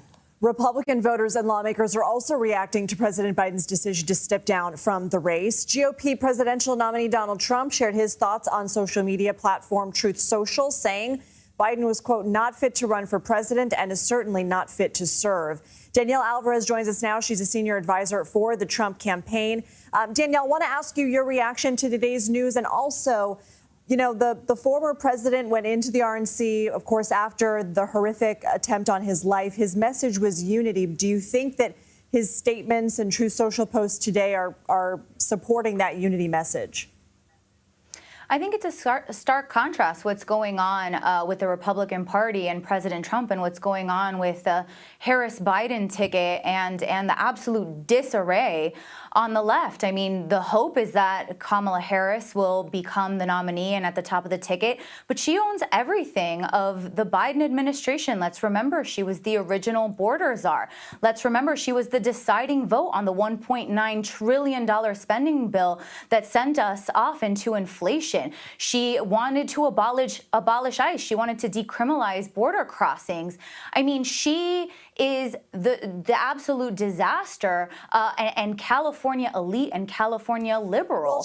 Well, I think she was in charge of discovering the root causes behind some of the migration. And we do need to point out that June, we did see a 3-year low for illegal border crossings. I want to ask you, Danielle, about polling. Well, that's just not what any American is feeling. Well, okay, that may be some of the research that you're getting, but we do know that Harris and Trump are relatively within a few points of one another when it comes to polling. Is your campaign concerned about that?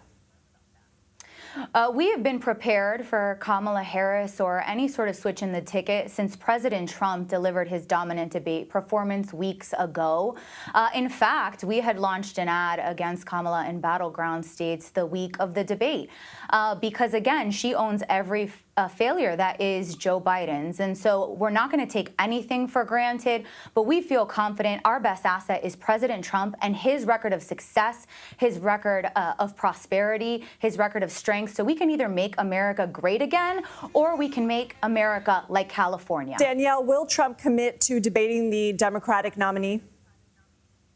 He has said he would, but let's wait to see who's at the top of the ticket. I mean, that's a hypothetical question that until the party in debates power... are a normal part of the process, so the commitment is not there? He has said he would, but the Democrats have not decided who is at the top of their ticket. Right now, the Democrat voters have not chosen Kamala Harris. They changed the primary process for Joe Biden. They've spent $200 million. They have spent $200 million supporting him, and now he has stepped aside, and they're trying to put the crown on her. But that is party elites. And so Democrat voters and the DNC will come, and they will have a very difficult decision to make. Senior Trump campaign advisor Danielle Alvarez, thank you. Thanks for having me. Our Caitlin Huey-Burns spent the last few days covering the RNC in Milwaukee. She joins us next with details on a GOP potential game plan. You just heard some of it there. You're streaming CBS News 24/7.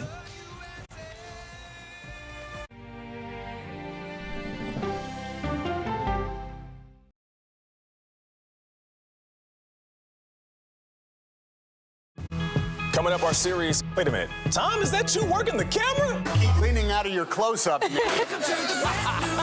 mean, Your morning routine just got better. CBS Mornings, weekdays at 7.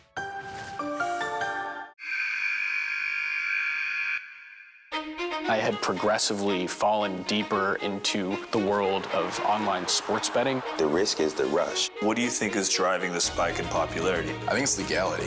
If it's legal, I'm going to use it. There are ways to bet when you are 18. We've created an epidemic of child gambling. You can't walk into a male dormitory in a college campus without sports betting happening. It's America's most neglected problem. I used sports betting as a way to escape, when in reality, I'm choosing self-destruction. Whatever I had left, it was gone. The purpose of the industry is to get you to play to extinction. And that means until all your money is gone. Go to the ends of the earth. Reach for the stars. Yeah, I just took off. That kind of thing. Oh, that's pretty good. Because there's always something new under the sun on CBS Sunday morning. An original documentary from CBS Reports. That Desired Farm is a wonderful place to raise children, and it still is. Promises broken. Black Americans have been the target of racism and discrimination pretty much from the time they acquired ownership in the land. Costing black farmers hundreds of billions in generational wealth. They did everything to make sure we were run off that land. But communities are uniting to continue the fight. Collective ownership is powerful. To keep their land and their dreams alive. To watch my children play on land that we own means everything. So land is power. Most definitely. 40 Acres and a Mule, now streaming on the free CBS News app. People with developmental disabilities were once sequestered by the hundreds of thousands in institutions. Many of our fellow citizens are suffering tremendously because lack of attention, lack of imagination, lack of adequate manpower. Disability activists have since torn down barriers blocking them from living at home or in the community.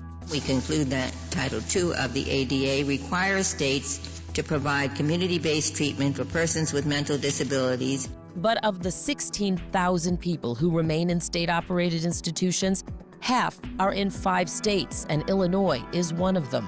I don't want to live in the institution. It makes me feel discriminated against. Do you think there are people living in institutions in Illinois that don't need to be living there? Yeah, because they're proving it as soon as they get out.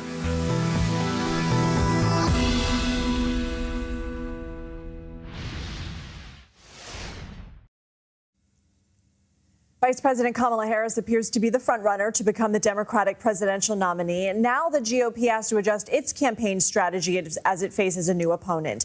CBS News political correspondent Caitlin Huey-Burns joins us from our D.C. bureau. Caitlin, I just want to get your reaction. We had Danielle Alvarez, Trump campaign spokesperson on, advisor rather, in our the beginning of the show. And you could start to see some of the strategy taking shape, really attaching Harris to border policy, trying to paint her as an extremist. Yeah, Lindsay, great to be with you. As you know, I was talking to you last night from the Trump campaign rally in Michigan. And at the time, we were asking campaign advisors, whether their strategy would change if Biden was replaced at the top of the ticket. And they were telling us that they believe that everything in terms of Biden's agenda will transfer on to Harris. They've been calling her today an enabler in chief and criticizing her for covering up, in their words, questions about Biden's mental acuity. But there's no doubt that Biden was the one they wanted to run against. They built an entire campaign focused on Biden, his mental acuity and fitness for office, his policies, particularly on the border and immigration and the economy. Now they have to shift strategy, and it is unclear, as you heard Danielle mention, who they may be not only running against at the top of the ticket, although it looks like people are coalescing around Harris, but also who the running mate might be, and that raises some stakes for J.D. Vance. Do you get a sense that Republicans will launch a fight to keep Biden in the race, if there are even mechanisms in place for that to happen, because they viewed him as, in their eyes, beatable? Well, it was interesting because you saw the social media post from Donald Trump today saying now we have to start all over, essentially, and was asking for a refund because of all the money that they've spent against Biden. That's not realistic at this point. Of course, it's up to Democrats. Joe Biden was the one who had to decide whether to stay in, and he has decided, of course, to step out. Republicans now have to figure out, how to wage a campaign against this ticket. So, I've been talking to Republicans today, and they think that this just transfers over to Harris, that they can use everything they were going after Biden to go after Harris. But there's a big vulnerability now that is kind of removed from that ticket, and that's the age question. And that's an enthusiasm question, perhaps. That's what remains to be seen is, will this selection of Harris, if it does indeed turn out to be her, does that galvanize a depleted Democratic base? That was something that Republicans had been sort of banking on. When I talked to an advisor to the campaign last night, they said even if Harris, galvanizes the base and especially black voters, that the Trump campaign could turn out their base. They have a proven ability to do so, and also could turn out white voters at higher margins. So that's something to kind of keep an eye on. Now they have this, big task of also defining a potential vice presidential pick who may not be kind of nationally defined. Does the age question now jump to the other ticket? It's interesting because they are, Trump and Biden are around the same age, but throughout all of this, Trump has been making the case to his supporters that this is not about age, it's about competence. He repeats that line over and over again. And when you talk to Trump supporters, and, I've asked them about the age question for Trump, they have no qualms about it. But it was interesting to note, of course, that they selected J.D. Vance as a generational contrast. That's a contrast not, designed to be a contrast to Biden, but it's also a contrast to the top of the ticket. So, that was the age question for Biden was kind of hovering over this entire campaign. And the RNC had been quite successful in elevating videos of any time Biden stumbled or, was, just appeared to be weakened, that those videos kind of went viral there. So again, this campaign built around campaigning against something else, and now with just 3 or so months to go, they have to shift strategy. But they've also maintained that their strategy remains in the Midwest, and that's also going to be a question if Kamala Harris can pull those voters. Caitlin Huey-Burns, thank you. But even Democrats are worried about the president's age. The Wall Street Journal had a poll showing 2/3 of Democrats say Joe Biden is too old to run again. Are you prepared to be commander-in-chief? Yes, I am, if necessary. But Joe Biden is going to be fine. And let me tell you something. I work with Joe Biden every day. Under Joe Biden's leadership, we have transformed and are in the process of transforming America's infrastructure with an historic investment in not only roads and bridges, but high-speed internet, what we are doing around issues like lead pipes, and I could go on and on. That was Vice President Kamala Harris on Face the Nation back in September of 2023. And as we look forward, I want to bring in Chuck Rocha. He joins us now. Chuck is a former senior advisor to Senator Bernie Sanders' 2020 presidential campaign and a Democratic strategist. Chuck, how should Democrats get behind Harris as the presidential nominee?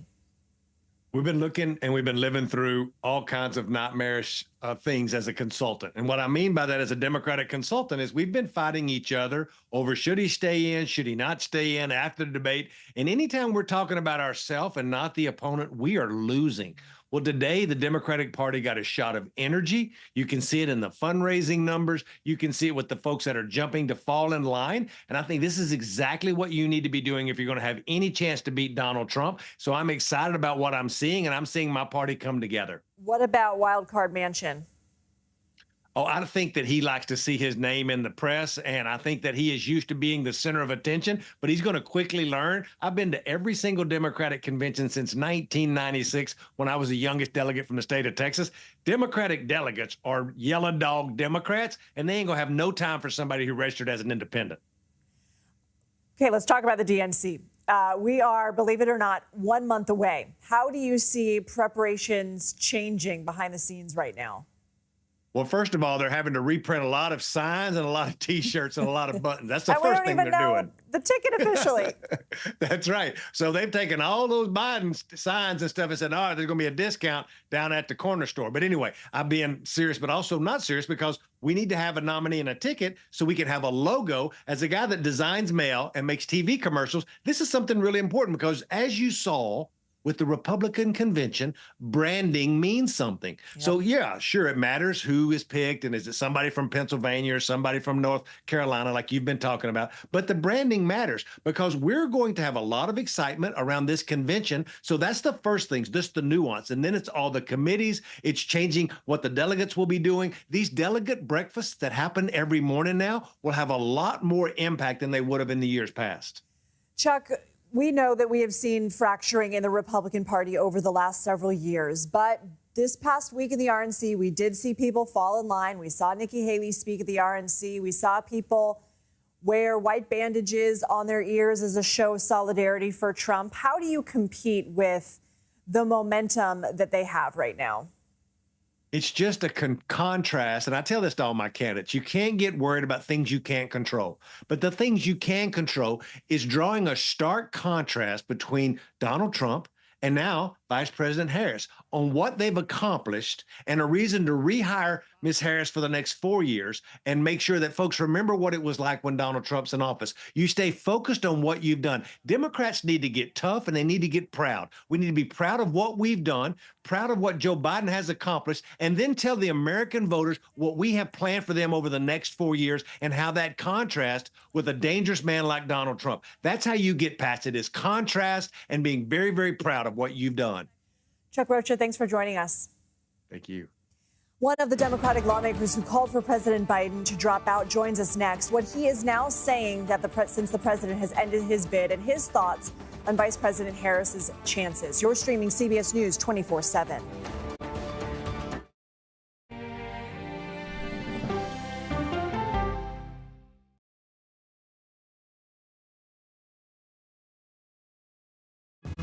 Coming up, our series. Wait a minute. Tom, is that you working the camera? Keep leaning out of your close-up.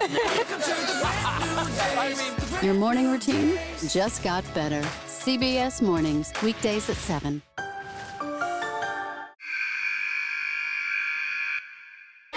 I had progressively fallen deeper into the world of online sports betting. The risk is the rush. What do you think is driving the spike in popularity? I think it's legality. If it's legal, I'm going to use it. There are ways to bet when you are 18. We've created an epidemic of child gambling. You can't walk into a male dormitory in a college campus without sports betting happening. It's America's most neglected problem. I used sports betting as a way to escape, when in reality, I'm choosing self-destruction. Whatever I had left, it was gone. The purpose of the industry is to get you to play to extinction. And that means until all your money is gone. Go to the ends of the earth. Reach for the stars. Yeah, I just took off. That kind of thing. Oh, that's pretty good. Because there's always something new under the sun on CBS Sunday morning. An original documentary from CBS reports. That desired farm, it's a wonderful place to raise children, and it still is. Promises broken. Black Americans have been the target of racism and discrimination pretty much from the time they acquired ownership in the land. Costing black farmers hundreds of billions in generational wealth. They did everything to make sure we were run off that land. But communities are uniting to continue the fight. Collective ownership is powerful. To keep their land and their dreams alive. To watch my children play on land that we own means everything. So land is power. Most definitely. 40 Acres and a Mule, now streaming on the free CBS News app. People with developmental disabilities were once sequestered by the hundreds of thousands in institutions. Many of our fellow citizens are suffering tremendously because lack of attention, lack of imagination, lack of adequate manpower. Disability activists have since torn down barriers blocking them from living at home or in the community. We conclude that Title II of the ADA requires states to provide community-based treatment for persons with mental disabilities. But of the 16,000 people who remain in state-operated institutions, Half are in 5 states, and Illinois is one of them. I don't want to live in the institution. It makes me feel discriminated against. Do you think there are people living in institutions in Illinois that don't need to be living there? Yeah, because they're proving it as soon as they get out.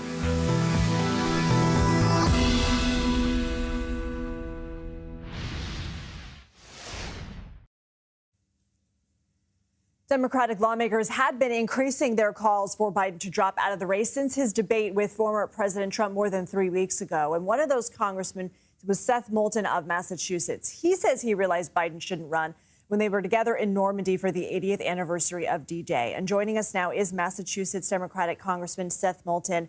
Congressman, thank you for being with us. Good to see you, Lindsay. I'm going to ask you a difficult question. The debate was June 27th. The anniversary of D-Day was June 6th. Why did you not say something sooner? Well, because I don't think you characterized it correctly exactly. I mean, I saw this decline over time, and I was very concerned about the president when I saw him in Normandy. And that, for me, made the debate really the nail in the coffin. And one of the things that changed is a lot of people have said for a long time that Vice President Harris, wouldn't be as good as President Biden. I don't think that's true. I think Vice President Harris can absolutely prosecute the case against Donald Trump and can do it in a way that can ensure that Democrats win the election. I want to ask you about moving forward, but first, do you think there need to be hard, honest questions within the party, within the people that surrounded the president about how things got so far? Look, there'll be a time and a place for that, but that is absolutely not what we should be focused on right now. We should be focused on presenting a dramatically different vision for the future of America than the dark vision presented and painted by Donald Trump. You saw the Republican Party just fall in line behind Trump, Project 2025, his extremist pick for a vice president, and a real dark future for Americans whose rights he wants to take away. So you're going to see a dramatic contrast between that and the vision for the future, the opportunities for every American that the Vice President Harris will present. That's what we need to focus on right now, because an election that could determine the fate of our democracy is just a few months away. Do you think Democrats can do that now that Biden has stepped aside? Oh, absolutely. This is a great day for the party. It's a great day for Vice President Harris. And it's also a great day for President Biden. I mean, what a statesman. Someone who not only wielded tremendous power over decades in the White House and the Senate, but had the courage to give it up, following in the footsteps of great leaders like George Washington, someone who's remembered in part for his willingness to give up power. This will be a fantastic day for the legacy of President Biden, and it shows that the Democratic Party is actually willing to respond to the concerns of Americans. Remember, 3 out of 5 Americans said they didn't want to vote for either Biden or Trump. They didn't want either to be the nominee. One party just fell in line behind one of those guys. Another party, the Democratic Party, is saying, we hear you, America. We're going to give you a new choice. Will you endorse Vice President Harris? I already have. I endorsed her hours ago. I think she's ready for the job. She's been in training in the White House. She has the experience and the resources. She's going to tap right into all the resources that President Biden has already accumulated for his campaign. Who would you like to see on the ticket with her? Oh, I don't know. Too early to tell for that. And of course, that's the vice president's decision. But the good news is there's a lot of talent. There's a lot of talent out there in the Democratic Party. And she's got a great problem to pick her running mate. Before we let you go, any comment on reports, including from CBS News, that Manchin is mulling over a potential run? I've not heard that, so you're just telling it to me for the first time. Breaking news. I think that Vice President Harris is going to be the nominee. But look, if other people want to throw their hats in the ring, I mean, this is the Democratic Party. We welcome that. That's what a democracy is all about. Congressman Seth Moulton, thanks for coming by. Okay, thank you. President Biden has spent more than half a century in politics. We'll look back at his career and take a look at his legacy. You're streaming CBS News 24/7.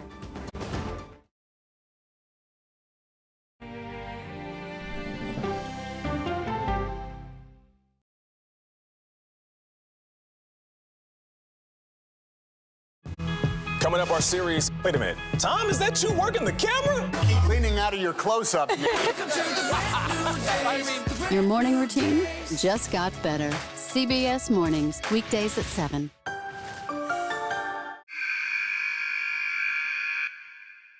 I had progressively fallen deeper into the world of online sports betting. The risk is the rush. What do you think is driving the spike in popularity? I think it's legality. If it's legal, I'm going to use it. There are ways to bet when you are 18. We've created an epidemic of child gambling. You can't walk into a male dormitory in a college campus without sports betting happening. It's America's most neglected problem. I used sports betting as a way to escape, when in reality, I'm choosing self-destruction. Whatever I had left, it was gone. The purpose of the industry is to get you to play to extinction. And that means until all your money is gone. Go to the ends of the earth. Reach for the stars. Yeah, I just took off. That kind of thing. Oh, that's pretty good. Because there's always something new under the sun on CBS Sunday morning. An original documentary from CBS reports. That Desired Farm, it's a wonderful place to raise children, and it still is. Promises broken. Black Americans have been the target of racism and discrimination pretty much from the time they acquired ownership in the land. Costing black farmers hundreds of billions in generational wealth. They did everything to make sure we were run off that land. But communities are uniting to continue the fight. Collective ownership is powerful. To keep their land and their dreams alive. To watch my children play on land that we own means everything. So land is power. Most definitely. 40 Acres and a Mule, now streaming on the free CBS News app. People with developmental disabilities were once sequestered by the hundreds of thousands in institutions. Many of our fellow citizens are suffering tremendously because lack of attention, lack of imagination, lack of adequate manpower. Disability activists have since torn down barriers blocking them from living at home or in the community. We conclude that Title II of the ADA requires states to provide community-based treatment for persons with mental disabilities. But of the 16,000 people who remain in state-operated institutions, half are in 5 states, and Illinois is one of them. I don't want to live in the institution. It makes me feel discriminated against. Do you think there are people living in institutions in Illinois that don't need to be living there? Yeah, because they're proving it as soon as they get out.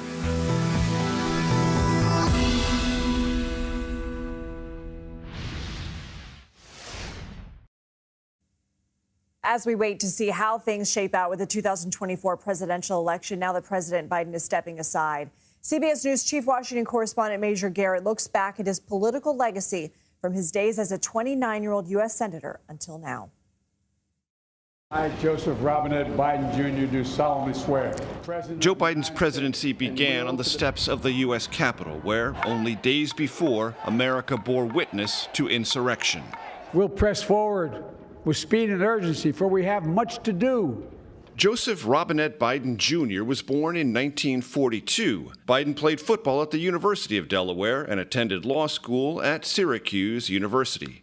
By 1972, if you like what you see, help me out. If not, vote for the other fellow. He was elected to the United States Senate as a long shot, tell-it-like-it-is 29-year-old. Weeks later, his wife Nelia and their daughter were killed in a traffic accident that also injured sons Beau and Hunter. A single-father senator, Biden commuted from Wilmington to Washington aboard Amtrak to be home with his kids at night. He met Jill Jacobs, a teacher, on a blind date in 1975. They married 2 years later. His 2008 White House campaign went nowhere. The vast majority of the people in Iowa haven't made up their mind yet. When they did, Joe Biden! Barack Obama named Biden his running mate. In the White House, Biden oversaw stimulus spending and jumped ahead of the president by endorsing gay marriage. What this is all about is a simple proposition. Who do you love? Biden told President Obama to wait for better confirmation before launching the raid that killed Osama bin Laden. Memorably, he said this about the passage of Obamacare. Biden passed on another run for the presidency in 2016 after his son Beau died of brain cancer. In 2020, he finished 4th in Iowa, 5th in New Hampshire, but bounced back to win South Carolina. So all those who have been knocked down, counted out, left behind, let me say to you, this is your campaign. Let me introduce to you Biden made history by picking California Senator Kamala Harris as his running mate, the first woman of color nominated by a major party. She's ready to do this job on day one. That November, Biden defeated President Trump by 7 million votes. In his first 100 days, Mr. Biden accelerated vaccine distribution and strong-armed a $2 trillion COVID relief plan through a Congress with slender Democratic majorities. The Honorable Ketanji Brown Jackson. Biden appointed the first black woman to the Supreme Court. Okay, here we go. And signed a $1.2 trillion infrastructure bill into law. Bravo. However, a chaotic withdrawal of U.S. forces from Afghanistan, coupled with inflation concerns and doubts about his comparatively lenient border policies, yielded unrelenting low approval ratings. Throughout his bid for re-election, Biden fought hard and spent tens of millions of dollars just to try to stay tied in the polls with former President Trump. After what many in his campaign and top Democrats regarded as a disastrous first debate performance, Biden could not stop the erosion of support among lawmakers and top donors. After ignoring pressure to drop out for more than 3 weeks, Biden announced his exit from the race shortly after the Republican National Convention. Biden frequently embraced optimism for America, and at times it sounded like his own internal fight against those who bet against him.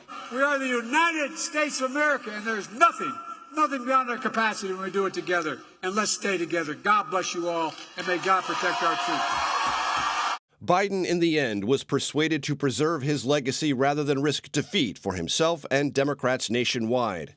Steeped in the hard realities of Washington, Biden learned that loyalty and power, even when you are president and the presumptive party nominee, can slip away when the political tides and those closest turn against you. Thanks, Major. President Biden is throwing his full support behind Vice President Kamala Harris. Coming up at the top of the hour, we take you outside the vice president's residence to learn what's next for her presidential bid. You're streaming CBS News 24/7.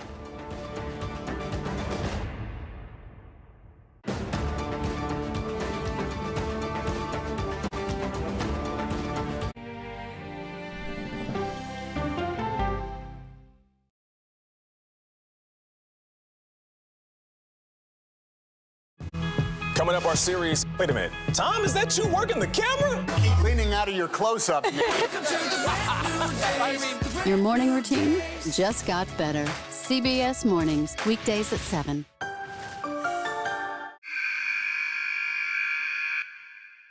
I had progressively fallen deeper into the world of online sports betting. The risk is the rush. What do you think is driving the spike in popularity? I think it's legality. If it's legal, I'm going to use it. There are ways to bet when you are 18. We've created an epidemic of child gambling. You can't walk into a male dormitory in a college campus without sports betting happening. It's America's most neglected problem. I used sports betting as a way to escape, when in reality, I'm choosing self-destruction. Whatever I had left, it was gone. The purpose of the industry is to get you to play to extinction. And that means until all your money is gone. Go to the ends of the earth. Reach for the stars. Yeah, I just took off. That kind of thing. Oh, that's pretty good. Because there's always something new under the sun on CBS Sunday morning. An original documentary from CBS reports. That desired farm, it's a wonderful place to raise children, and it still is. Promises broken. Black Americans have been the target of racism and discrimination pretty much from the time they acquired ownership in the land.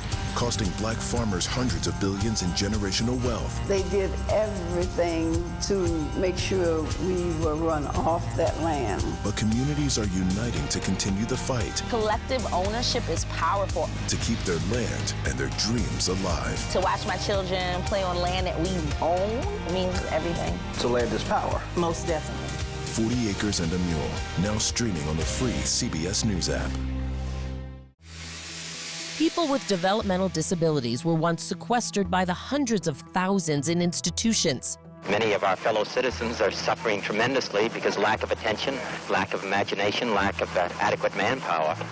Disability activists have since torn down barriers blocking them from living at home or in the community. We conclude that Title II of the ADA requires states to provide community-based treatment for persons with mental disabilities. But of the 16,000 people who remain in state-operated institutions, half are in 5 states, and Illinois is one of them. I don't want to live in the institution. It makes me feel discriminated against. Do you think there are people living in institutions in Illinois that don't need to be living there? Yeah, because they're proving it as soon as they get out.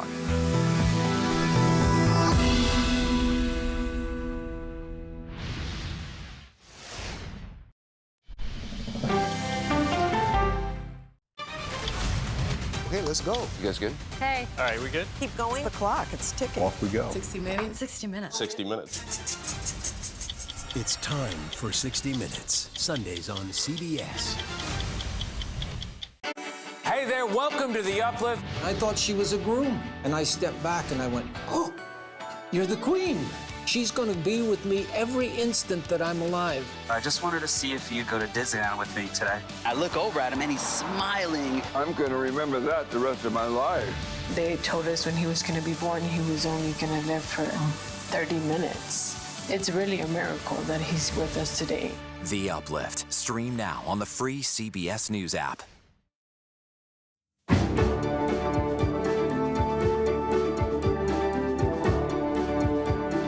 Welcome back to CBS News 24/7. I'm Lindsay Reiser, joining you from our broadcast center in New York. We continue to follow today's breaking news. President Joe Biden has dropped out of the 2024 presidential race. In a statement, Biden said in part, quote, "While it has been my intention to seek re-election, I believe it is in the best interest of my party and the country for me to stand down." He's expected to address the nation later this week to give more detail on his decision. President Biden endorsed his Vice President Kamala Harris to pick up the torch and campaign for the White House. He said choosing Harris as his vice president has been the best decision he's made and offered his full support to her in the race. For more on the vice president's role in all of this, we are joined by CBS News senior White House correspondent Weijia Jiang. She is outside the Naval Observatory where the vice president lives. Weijia, what has the vice president said since Biden's announcement? Well, Lindsay, we have not seen the vice president in public today, so she certainly has not made any public remarks, but she did issue a statement describing the president stepping down from his re-election efforts as a patriotic and selfless act. She went on to say in the statement that she is honored to have the president's endorsement and that she intends to earn and win this nomination. Her last line in her statement, Lindsay, was, "We have 107 days until Election Day.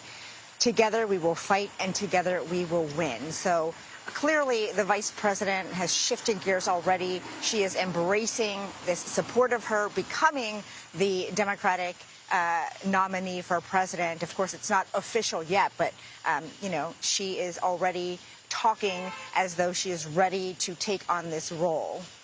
So what is next for her? 107 days doesn't leave a whole lot of time for campaigning. And then there's choosing who's going to join her at the top of the ticket.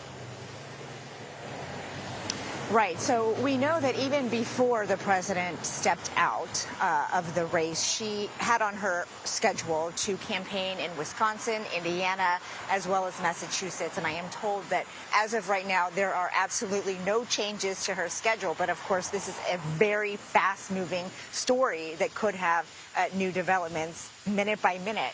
As far as the question of her running mate, you're right. This is something that she is already grappling with and thinking about. Who should accompany her to be the vice president? And of course, this is something she knows very well about because she went through this very process as she was trying to get on the ticket when Joe Biden was the Democratic nominee. And so it's something she's familiar with. But in terms of a timeline, her team tonight saying they don't know exactly when that's going to happen. This is all brand new, and they are processing this as she decides exactly how to move forward. Does the vice president face any notable challengers within the Democratic Party or Democratic Party adjacent? So the only one so far, Lindsay, is West Virginia Senator Joe Manchin, who our colleagues have reported is quote, considering running for president against Kamala Harris. And so that could happen. It could be a contested convention. We just don't know yet. In fact, the DNC has said that they are going through the process as they would if there was a candidate to drop out, and that they would, be transparent in the coming days about this. But, until she actually clinches the nomination, it is true that she can be challenged, and it looks like Manchin is at least considering that. He hasn't announced a formal candidacy or anything. But of course, anytime you're talking about a campaign, whether it is for Senate or for president, money talks. And right now, the war chest that Biden had accrued will be transferred over to candidate Harris, if it is her. And we know that they are already raising a lot of money. I just got information from a donor source that they are raising tens of millions of dollars, Lindsay, since the president dropped out of the race. So there is the money factor as well. Significant, because even though Biden outraised and outspent Trump in June, Trump does still have more in his war chest at this point. Weijia Jiang, thank you. CBS News White House reporter Willie James Inman joins us again from outside the president's home in Rehoboth Beach, Delaware. Willie, what are we hearing from members of Biden's family? Hey there, Lindsay. Good to be with you. You can bet that the family was close at hand when the president decided to make this decision. We're learning late last night. And the First Lady has been with the president as he has been recovering from COVID at the Rehoboth Beach, Delaware home. I want to bring up a statement from the First Lady's communications director. That statement says, quote, "Down to the last hours of the decision only he could make, she was supportive or whatever road he chose. She's his biggest believer, champion, and always on his side in that trusted way only a spouse of almost 50 years can be."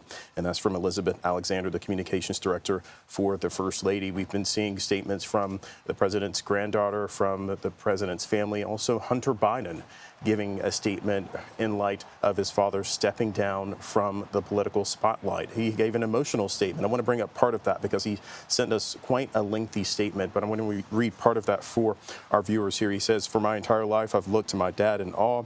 How could he suffer so much heartache, yet give so much of whatever remained of his heart to others?" And he goes on to say he is unique in public life today, in that there is no distance between Joe Biden, the man, and Joe Biden, the public servant of the last 54 years.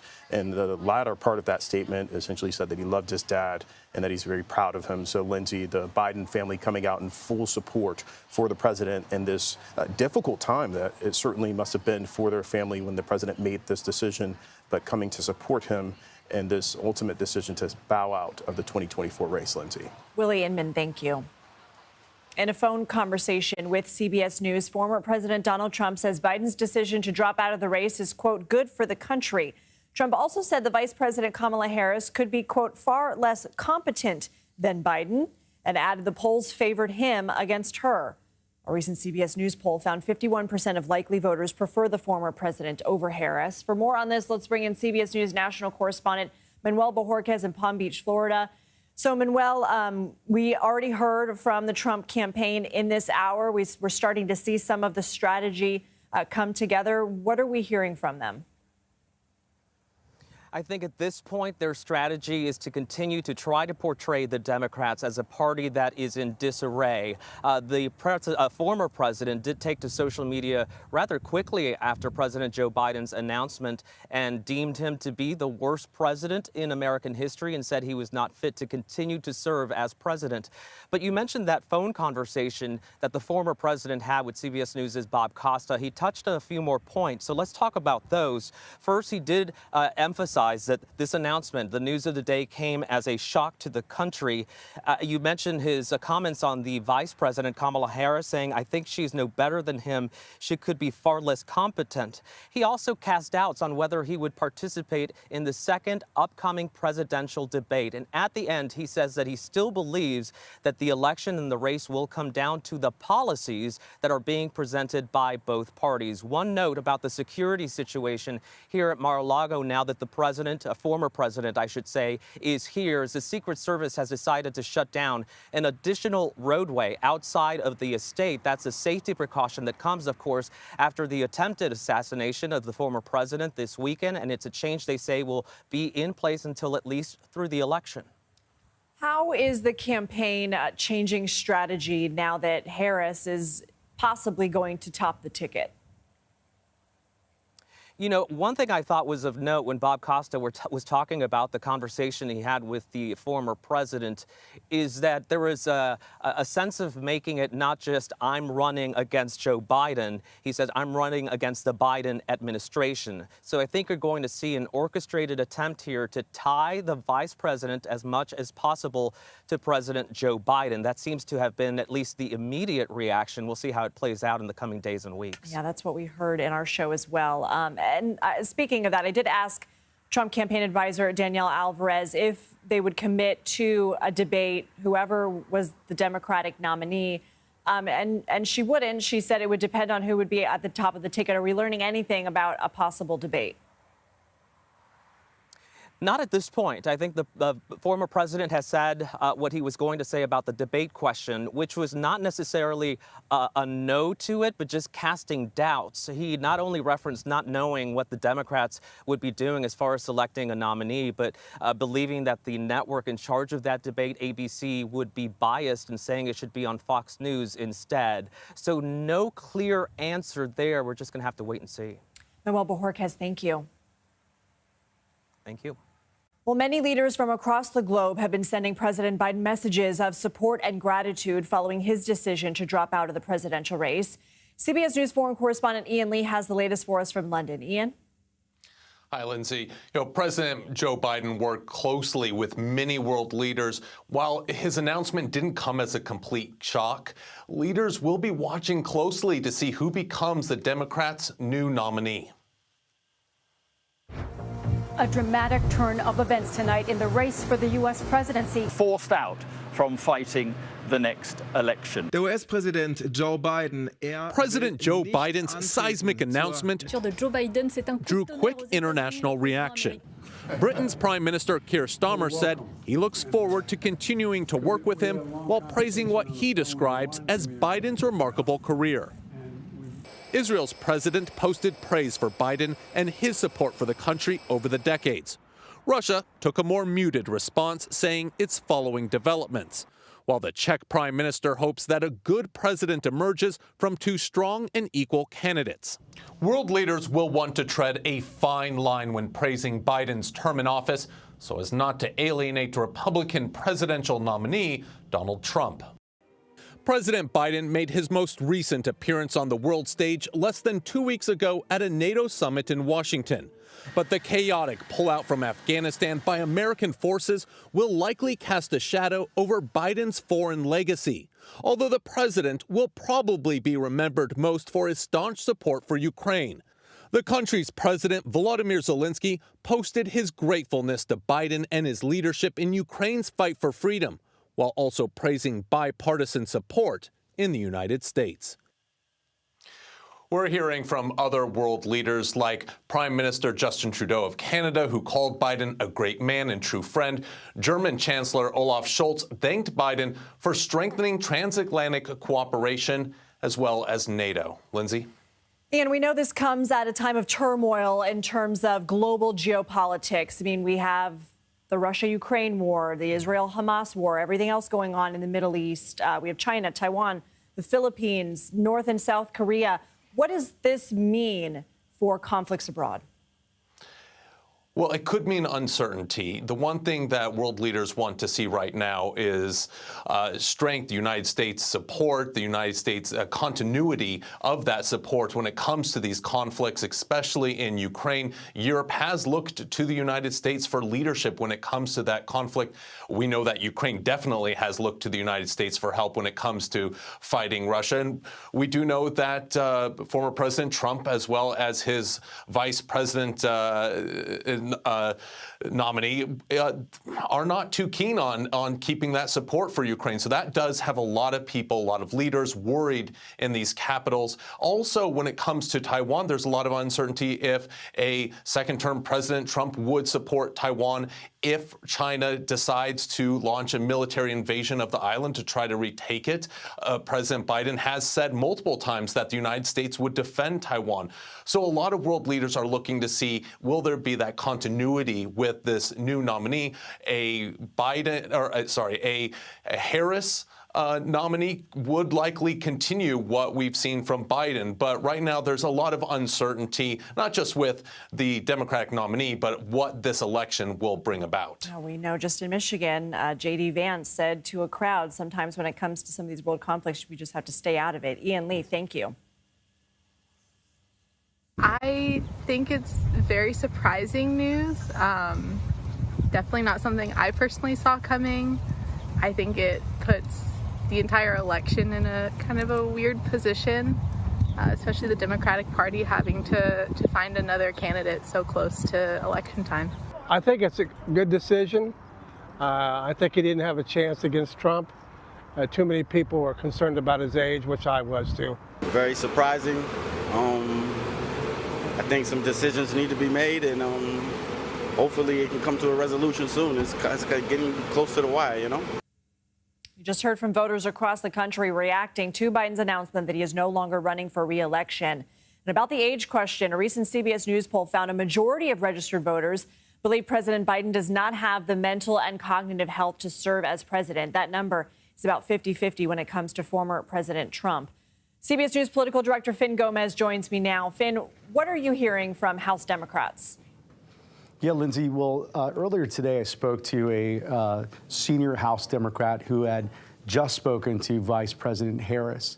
And during that call, I am told the Vice President said that she did not want a coronation to the nomination, specifically saying the word coronation, which I think is notable because we do know that the DNC and other Democrats have been organizing and are on a trajectory, if you will, to have a virtual voice call in early August. Our own CBS News' Aaron Navarro reported that could come as early as August 1st. What does that mean, Finn?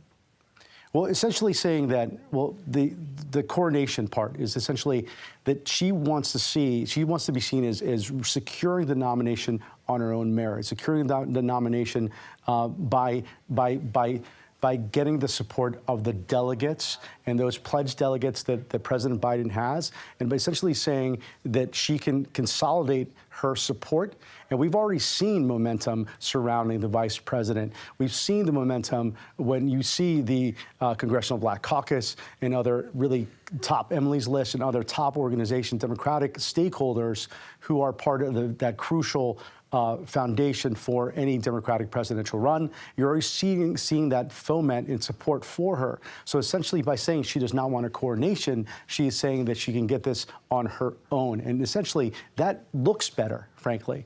Like if you can, by making one of your top issues that former President Trump, against former President Trump, is that he's a threat to democracy, by perhaps going the avenue of going through a virtual roll call where the DNC and the delegates essentially nominate her in that call ahead of the convention, it goes against that same argument.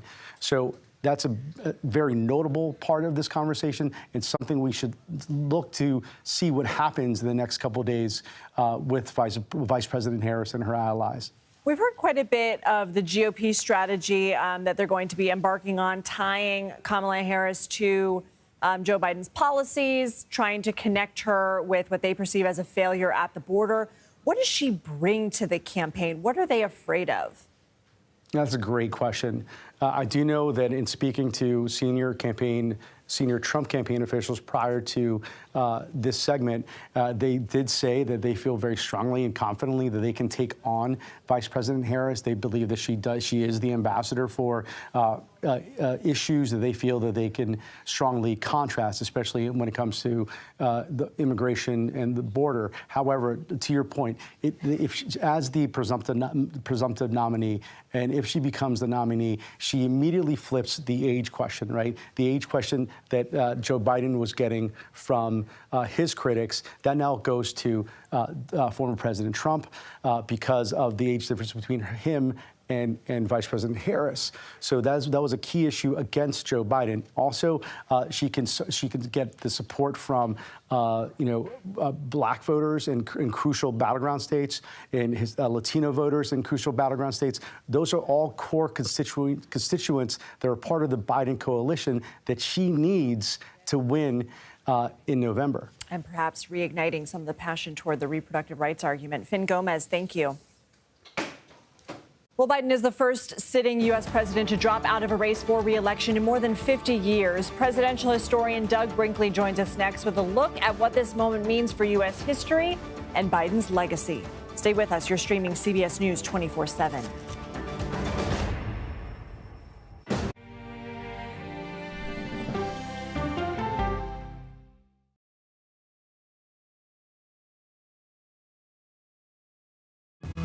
Coming up, our series. Wait a minute. Tom, is that you working the camera? Keep leaning out of your close-up. Your morning routine just got better. CBS Mornings, weekdays at 7.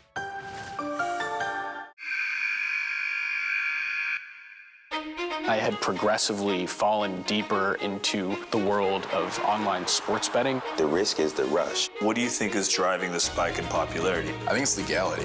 If it's legal, I'm going to use it. There are ways to bet when you are 18. We've created an epidemic of child gambling. You can't walk into a male dormitory in a college campus without sports betting happening. It's America's most neglected problem. I used sports betting as a way to escape, when in reality, I'm choosing self-destruction. Whatever I had left, it was gone. The purpose of the industry is to get you to play to extinction. And that means until all your money is gone. Go to the ends of the earth. Reach for the stars. Yeah, I just took off. That kind of thing. Oh, that's pretty good. Because there's always something new under the sun on CBS Sunday morning. An original documentary from CBS reports. That desired farm, it's a wonderful place to raise children, and it still is. Promises broken. Black Americans have been the target of racism and discrimination pretty much from the time they acquired ownership in the land. Costing black farmers hundreds of billions in generational wealth. They did everything to make sure we were run off that land. But communities are uniting to continue the fight. Collective ownership is powerful. To keep their land and their dreams alive. To watch my children play on land that we own means everything. So land is power. Most definitely. 40 Acres and a Mule, now streaming on the free CBS News app. People with developmental disabilities were once sequestered by the hundreds of thousands in institutions. Many of our fellow citizens are suffering tremendously because lack of attention, lack of imagination, lack of adequate manpower. Disability activists have since torn down barriers blocking them from living at home or in the community. We conclude that Title II of the ADA requires states to provide community-based treatment for persons with mental disabilities. But of the 16,000 people who remain in state-operated institutions, half are in 5 states, and Illinois is one of them. I don't want to live in the institution. It makes me feel discriminated against. Do you think there are people living in institutions in Illinois that don't need to be living there? Yeah, because they're proving it as soon as they get out.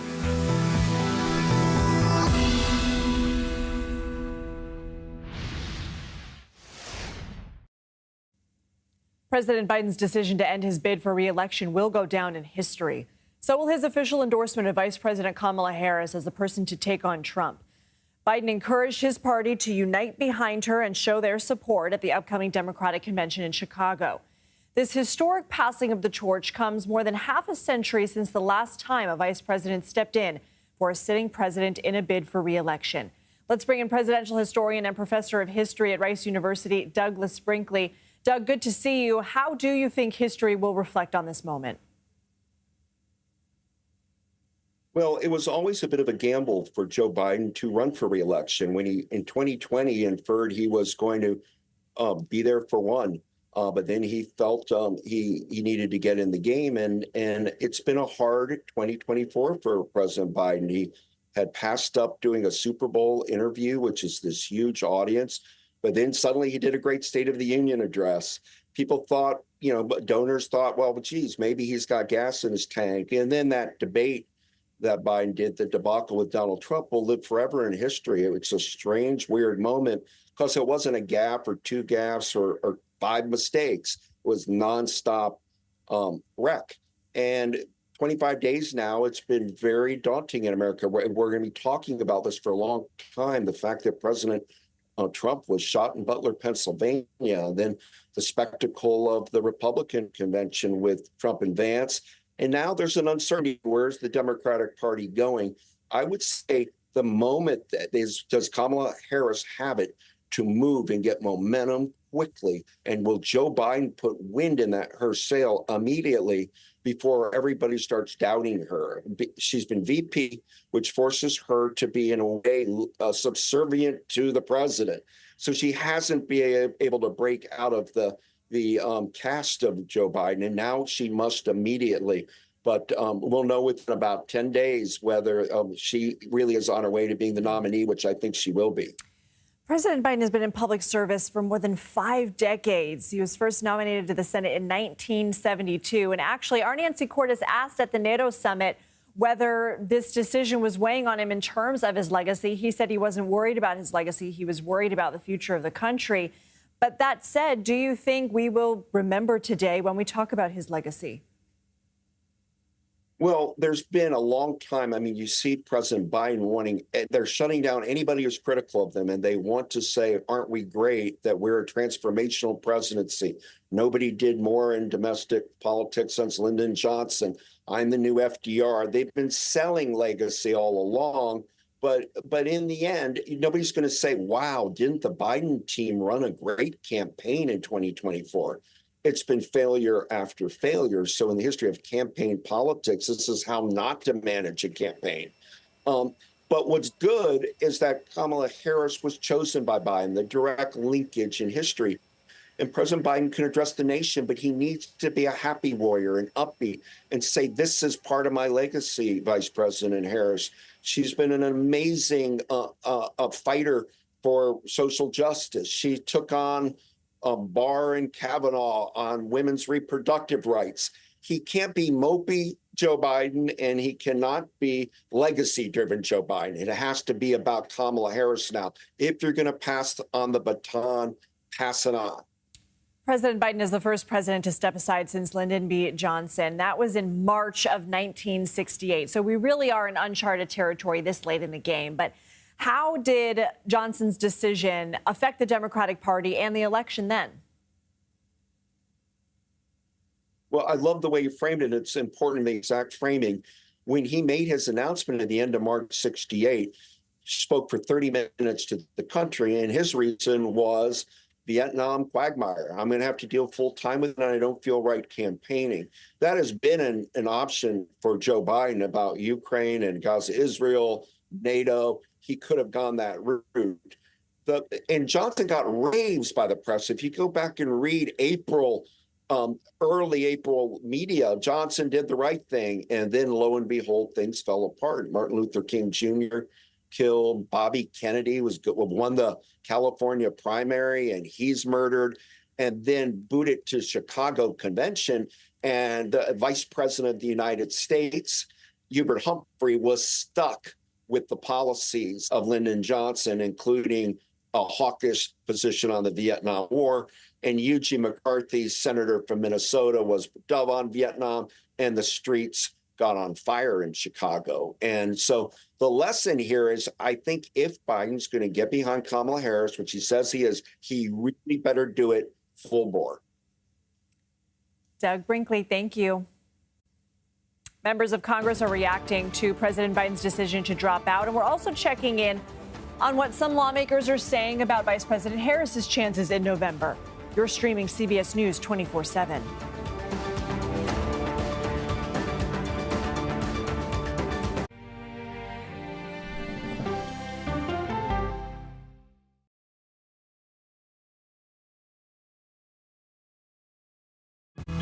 Coming up, our series. Wait a minute. Tom, is that you working the camera? Keep leaning out of your close-up. Your morning routine just got better. CBS Mornings, weekdays at 7.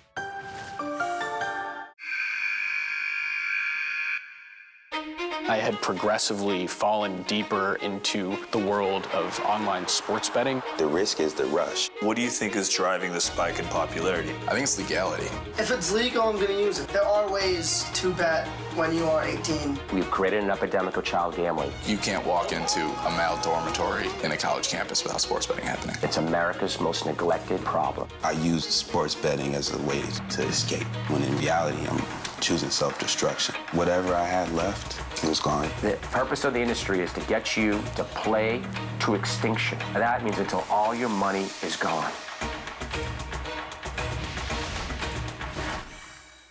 Go to the ends of the earth. Reach for the stars. Yeah, I just took off. That kind of thing. Oh, that's pretty good. Because there's always something new under the sun on CBS Sunday morning. An original documentary from CBS Reports. That desired farm, it's a wonderful place to raise children, and it still is. Promises broken. Black Americans have been the target of racism and discrimination pretty much from the time they acquired ownership in the land. Costing black farmers hundreds of billions in generational wealth. They did everything to make sure we were run off that land. But communities are uniting to continue the fight. Collective ownership is powerful. To keep their land and their dreams alive. To watch my children play on land that we own means everything. So land is power. Most definitely. 40 Acres and a Mule, now streaming on the free CBS News app. People with developmental disabilities were once sequestered by the hundreds of thousands in institutions. Many of our fellow citizens are suffering tremendously because lack of attention, lack of imagination, lack of adequate manpower. Disability activists have since torn down barriers blocking them from living at home or in the community.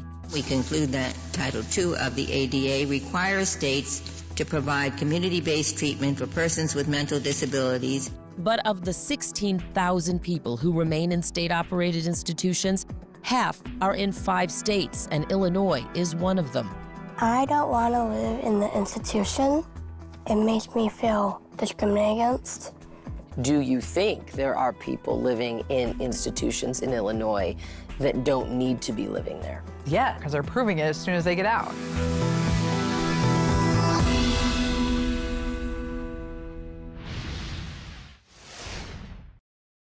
President Biden took the honorable path today, and he did it for all the right reasons. He did it because he knows that our democracy is on the line. He has such a record to be proud of, everything from the infrastructure bill everyone always talked about, to taking on the pharmaceutical companies, to bringing the world together and strengthening NATO, to bringing back the rule of law and putting in Ketanji Brown Jackson on the Supreme Court.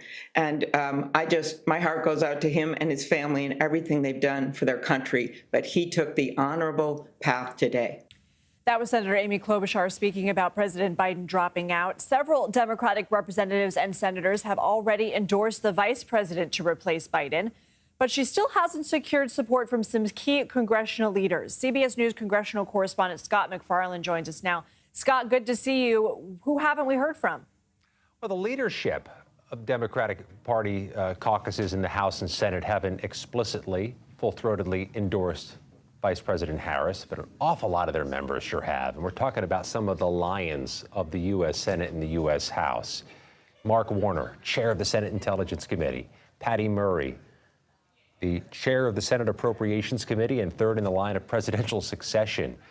The battleground state senators and all those House caucus groups who have untold impact in any number of members, the Progressive Caucus, the Black Caucus, the Hispanic Caucus. It's coalescing pretty quickly around Kamala Harris. It's the range of endorsements that's potentially most telling, Lindsay. It runs the gamut in the Democratic caucus, from the most progressive to the most moderate, from those in battleground states to those in very blue states. Institutionalists, those who are retiring, those up for re-election. She's got a broad base of endorsements, which makes her difficult to catch for anybody else who wants to jump in a race. Who could that be? Well, we've heard Joe Manchin flirt with the idea, flirt with a political future many different times, but he's not the right party right now. He's an independent. He'd have to become a Democrat again and try to move quickly towards a destination that is very fast approaching.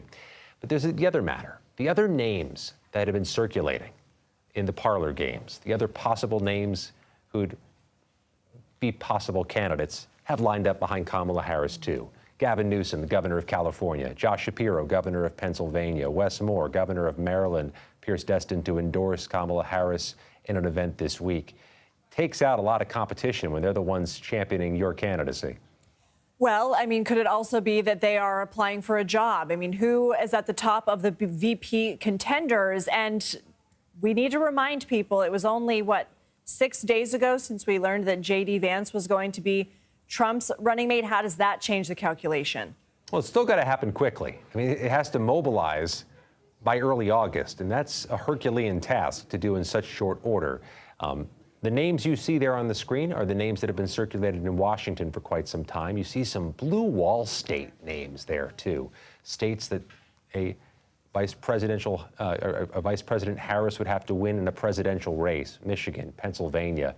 But this is a parlor game that is going to be consuming Washington, D.C. as the work week begins tomorrow morning. How complicated is the vetting process for a VP pick? Is this something that can be done in a matter of weeks? It's going to have to be done in a matter of weeks, and presumably it wasn't catching people flat-footed today. There have been calls on President Biden to step down since June 27th, step down from the race. So presumably some of the party elders or some of those who'd be in the room were thinking about this question already.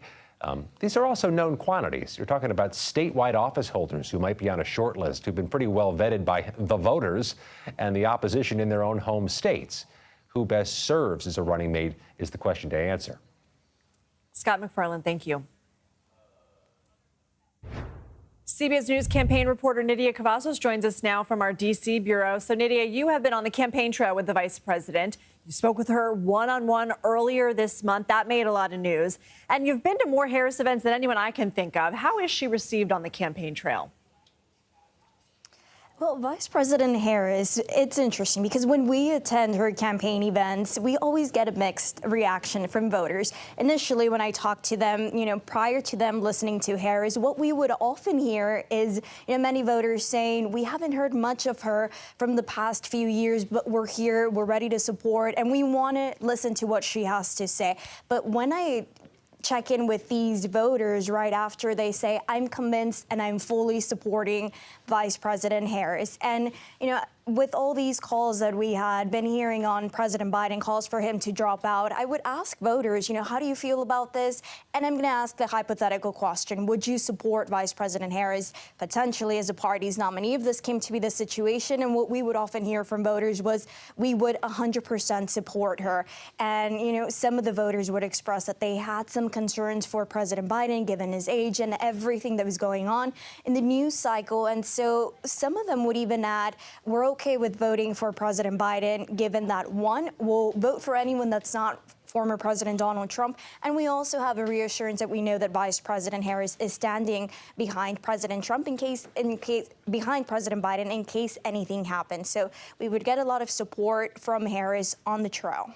What do we know about what her schedule was supposed to be this week and whether that's still going to be the case?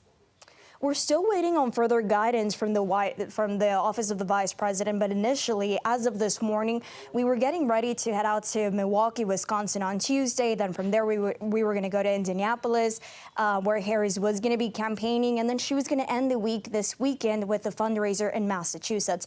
Of course, this was still as of this morning. She was going to be doing it as the running mate to President Biden. And now it's unclear if she's going to continue with these campaign stops this week. And now, of course, we know that this is now her presidential campaign, and it is Harris for president. Lydia Cavazos, thank you. Thank you. The country is still reeling from President Biden's stunning announcement today. We'll hear how voters in one key battleground state are handling his decision to drop out and how it impacts their choices at the ballot box. You're streaming CBS News 24/7.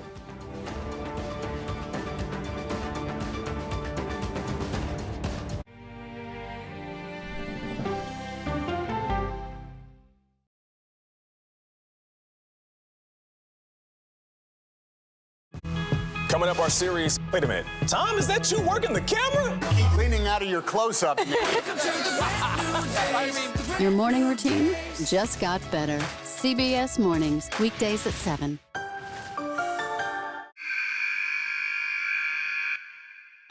I had progressively fallen deeper into the world of online sports betting. The risk is the rush. What do you think is driving the spike in popularity? I think it's legality. If it's legal, I'm going to use it. There are ways to bet when you are 18. We've created an epidemic of child gambling. You can't walk into a male dormitory in a college campus without sports betting happening. It's America's most neglected problem. I used sports betting as a way to escape, when in reality, I'm choosing self-destruction. Whatever I had left, it was gone. The purpose of the industry is to get you to play to extinction. And that means until all your money is gone. Go to the ends of the earth. Reach for the stars. Yeah, I just took off. That kind of thing. Oh, that's pretty good. Because there's always something new under the sun on CBS Sunday morning. An original documentary from CBS reports. That desired farm, it's a wonderful place to raise children, and it still is. Promises broken. Black Americans have been the target of racism and discrimination pretty much from the time they acquired ownership in the land. Costing black farmers hundreds of billions in generational wealth. They did everything to make sure we were run off that land. But communities are uniting to continue the fight. Collective ownership is powerful. To keep their land and their dreams alive. To watch my children play on land that we own means everything. So land is power. Most definitely. 40 Acres and a Mule, now streaming on the free CBS News app. People with developmental disabilities were once sequestered by the hundreds of thousands in institutions. Many of our fellow citizens are suffering tremendously because lack of attention, lack of imagination, lack of adequate manpower. Disability activists have since torn down barriers blocking them from living at home or in the community. We conclude that Title II of the ADA requires states to provide community-based treatment for persons with mental disabilities. But of the 16,000 people who remain in state-operated institutions, half are in 5 states, and Illinois is one of them. I don't want to live in the institution. It makes me feel discriminated against. Do you think there are people living in institutions in Illinois that don't need to be living there? Yeah, because they're proving it as soon as they get out.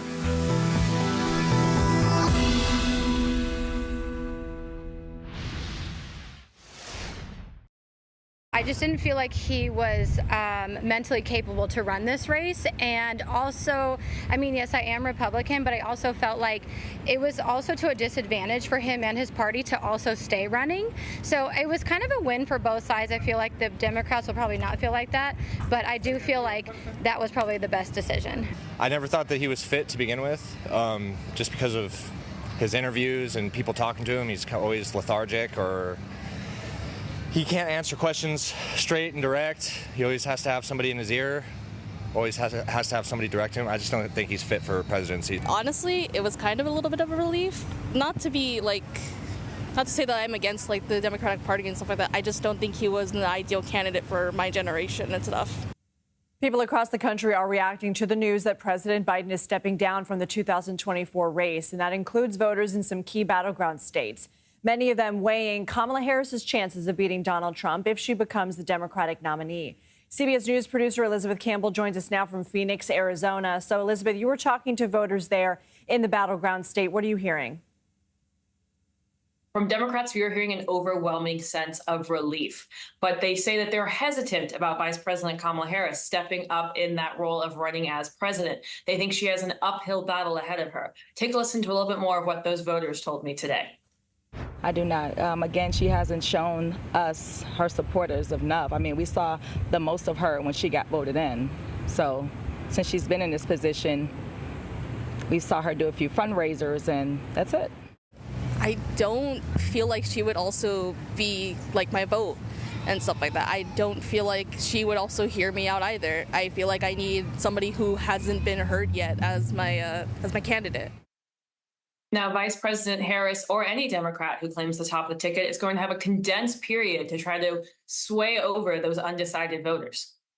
So on the other side, we saw a pretty unified Republican Party behind their candidate this past week at the RNC. What are you hearing from Republicans?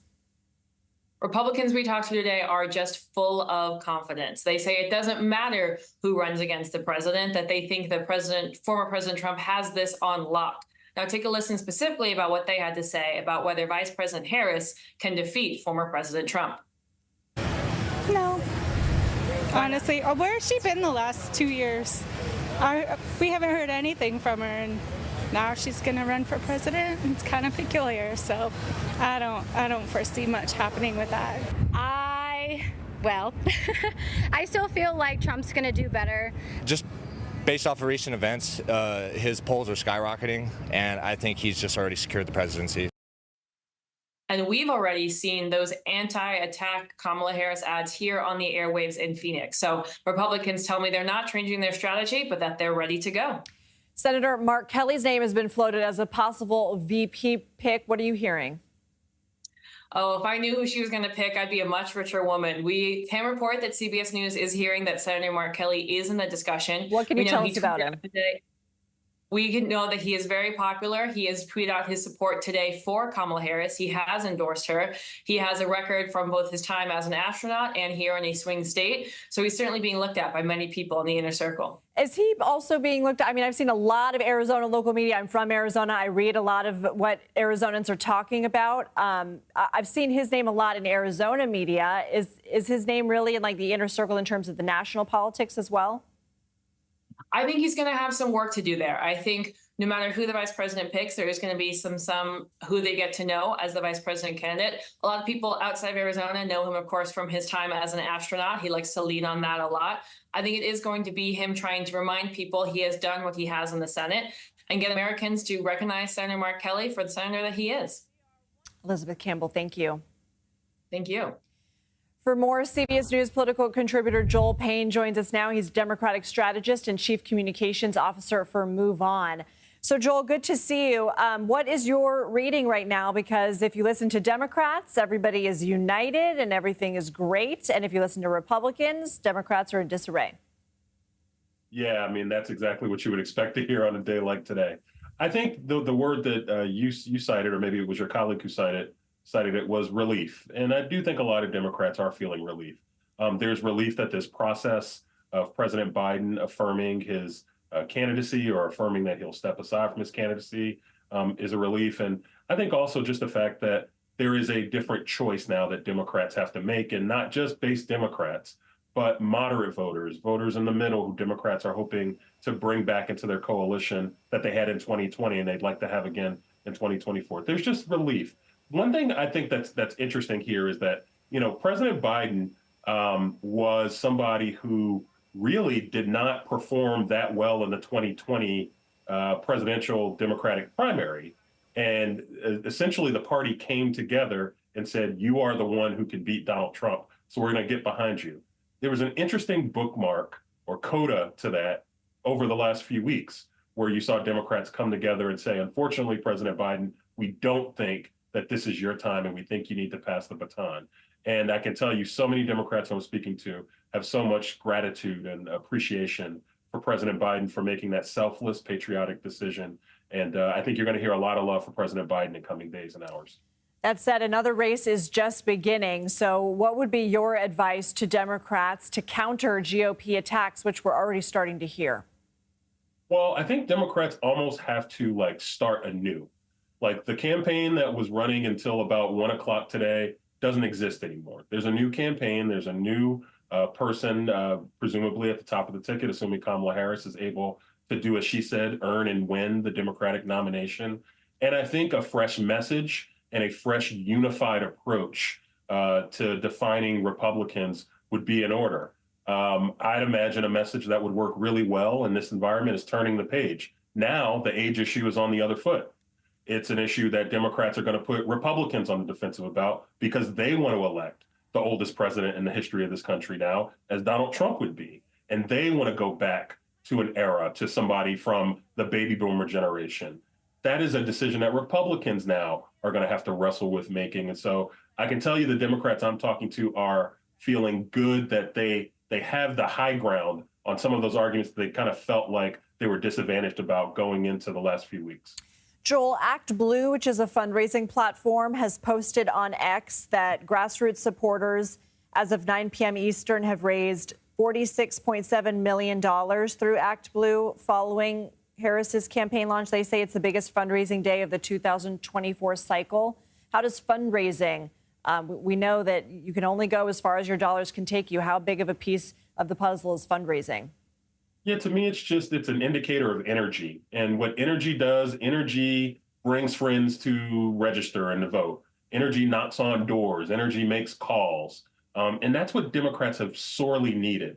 The public opinion polls that we've seen, particularly the CBS polls, where you've seen President Biden up until this point trailing Donald Trump, he's trailing with traditional Democratic constituencies. And it's because he could not get those groups excited and mobilized to show up. That's why his team tried to come up with that early debate idea last month, which obviously did not go the way that they planned. But I think now you're going to see Democrats get a fresh shot in the arm of energy. I imagine you'll see big fundraising numbers, not just on the official side with the Harris campaign and with Democrats up and down the ballot, but you'll also see it in outside groups who are going to be helping to define Republicans and helping to boost up and have the back of Kamala Harris. I think you'll see a fresh injection of energy. And I think the Democrats I'm talking to are hoping to go into the convention in Chicago next month with a lot of wind at their back, which will be a change because they've been on their heels the entire cycle, it seems like, up until now.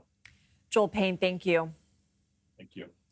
If Kamala Harris is the Democrats' choice to run atop the ticket in November, who might be her running mate? We're going to look at some of the potential options next. You're streaming CBS News 24/7.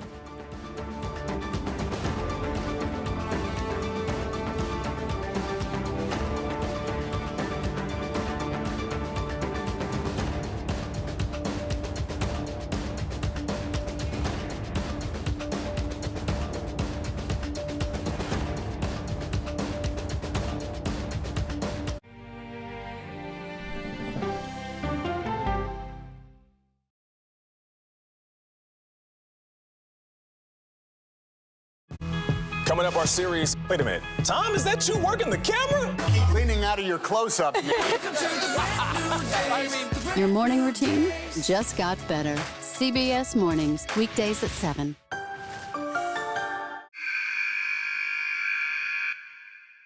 I had progressively fallen deeper into the world of online sports betting. The risk is the rush. What do you think is driving the spike in popularity? I think it's legality. If it's legal, I'm going to use it. There are ways to bet when you are 18. We've created an epidemic of child gambling. You can't walk into a male dormitory in a college campus without sports betting happening. It's America's most neglected problem. I use sports betting as a way to escape, when in reality, I'm choosing self-destruction. Whatever I had left, it was gone. The purpose of the industry is to get you to play to extinction. And that means until all your money is gone. Go to the ends of the earth. Reach for the stars. Yeah, I just took off. That kind of thing. Oh, that's pretty good. Because there's always something new under the sun on CBS Sunday morning.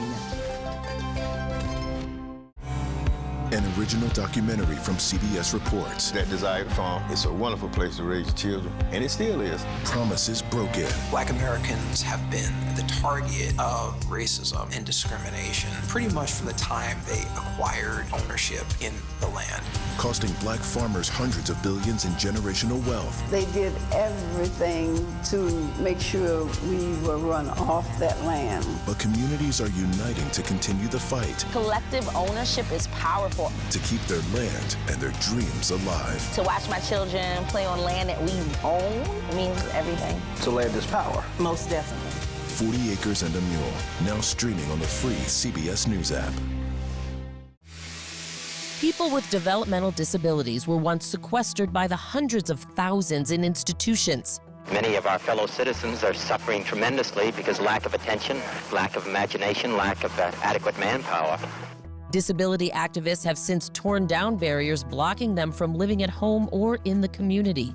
We conclude that Title II of the ADA requires states to provide community-based treatment for persons with mental disabilities. But of the 16,000 people who remain in state-operated institutions, half are in 5 states, and Illinois is one of them. I don't want to live in the institution. It makes me feel discriminated against. Do you think there are people living in institutions in Illinois that don't need to be living there? Yeah, because they're proving it as soon as they get out.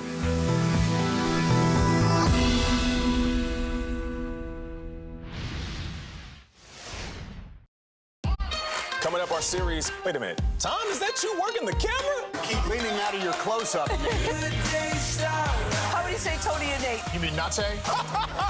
Ladies and gentlemen, I bring you Billy Crystal. Guess who's in the house?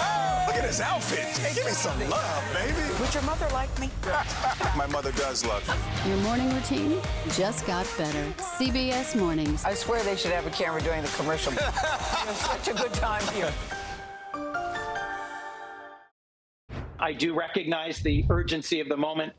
As we head towards our convention in Chicago in August, I think the most important thing we can do is come together. And Vice President Harris has an incredible legacy of success and accomplishment as a senator and vice president. I do not expect a serious challenge to her nomination, but let's let that work itself out in the coming weeks and focus today on what a big contribution to our nation our president has made. That was Democratic Senator Chris Coons of Delaware reacting to President Biden's endorsement of Vice President Kamala Harris. After announcing he's out of the race, he did make that endorsement on social media today, saying that Harris should top the Democratic ticket. But that leaves one big decision. Who will Harris pick as her running mate? CBS News' Christian Benavides explores some of her options. What will the Democratic ticket look like? All eyes are now on Vice President Kamala Harris, who was endorsed by President Biden. Harris has been on the campaign trail this week. The most existential, consequential, and important election of our lifetime. The vice president has a long career as a prosecutor, served in public office as the district attorney in San Francisco before becoming the state attorney general and then a U.S. senator representing California. She gained attention in 2018 for her interrogation of then Supreme Court nominee Brett Kavanaugh. I'll repeat the question. Can you think of any laws that give the government the power to make decisions about the male body? I'm not thinking of any right now, Senator. Harris was part of a crowded Democratic field vying for the nomination in 2020 before Biden picked her as his running mate. If Harris is at the top of the ticket now, there's a long list of potential VP contenders, all of whom have their own presidential ambitions, including Michigan Governor Gretchen Whitmer. If she's chosen, it would be the first all-female presidential ticket. California Governor Gavin Newsom, Pennsylvania Governor Josh Shapiro, and Transportation Secretary Pete Buttigieg are also possible contenders. It's not yet clear if all of President Biden's delegates will line up behind Harris. CBS News polling shows while she measures up stronger than Biden against former President Donald Trump, she still trails him, and some Democrats would prefer an open primary process during the convention. Christian Benavides, CBS News. Well, you have been watching our special coverage of President Biden dropping out of the 2024 race. Our coverage continues throughout the night.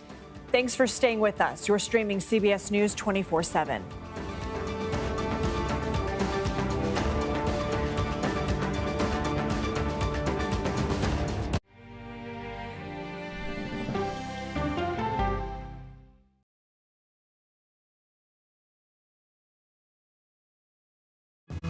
Coming up, our series. Wait a minute. Tom, is that you working the camera? Keep leaning out of your close-up.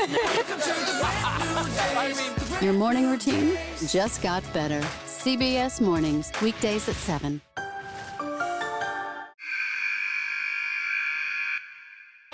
I had progressively fallen deeper into the world of online sports betting. The risk is the rush. What do you think is driving the spike in popularity? I think it's legality.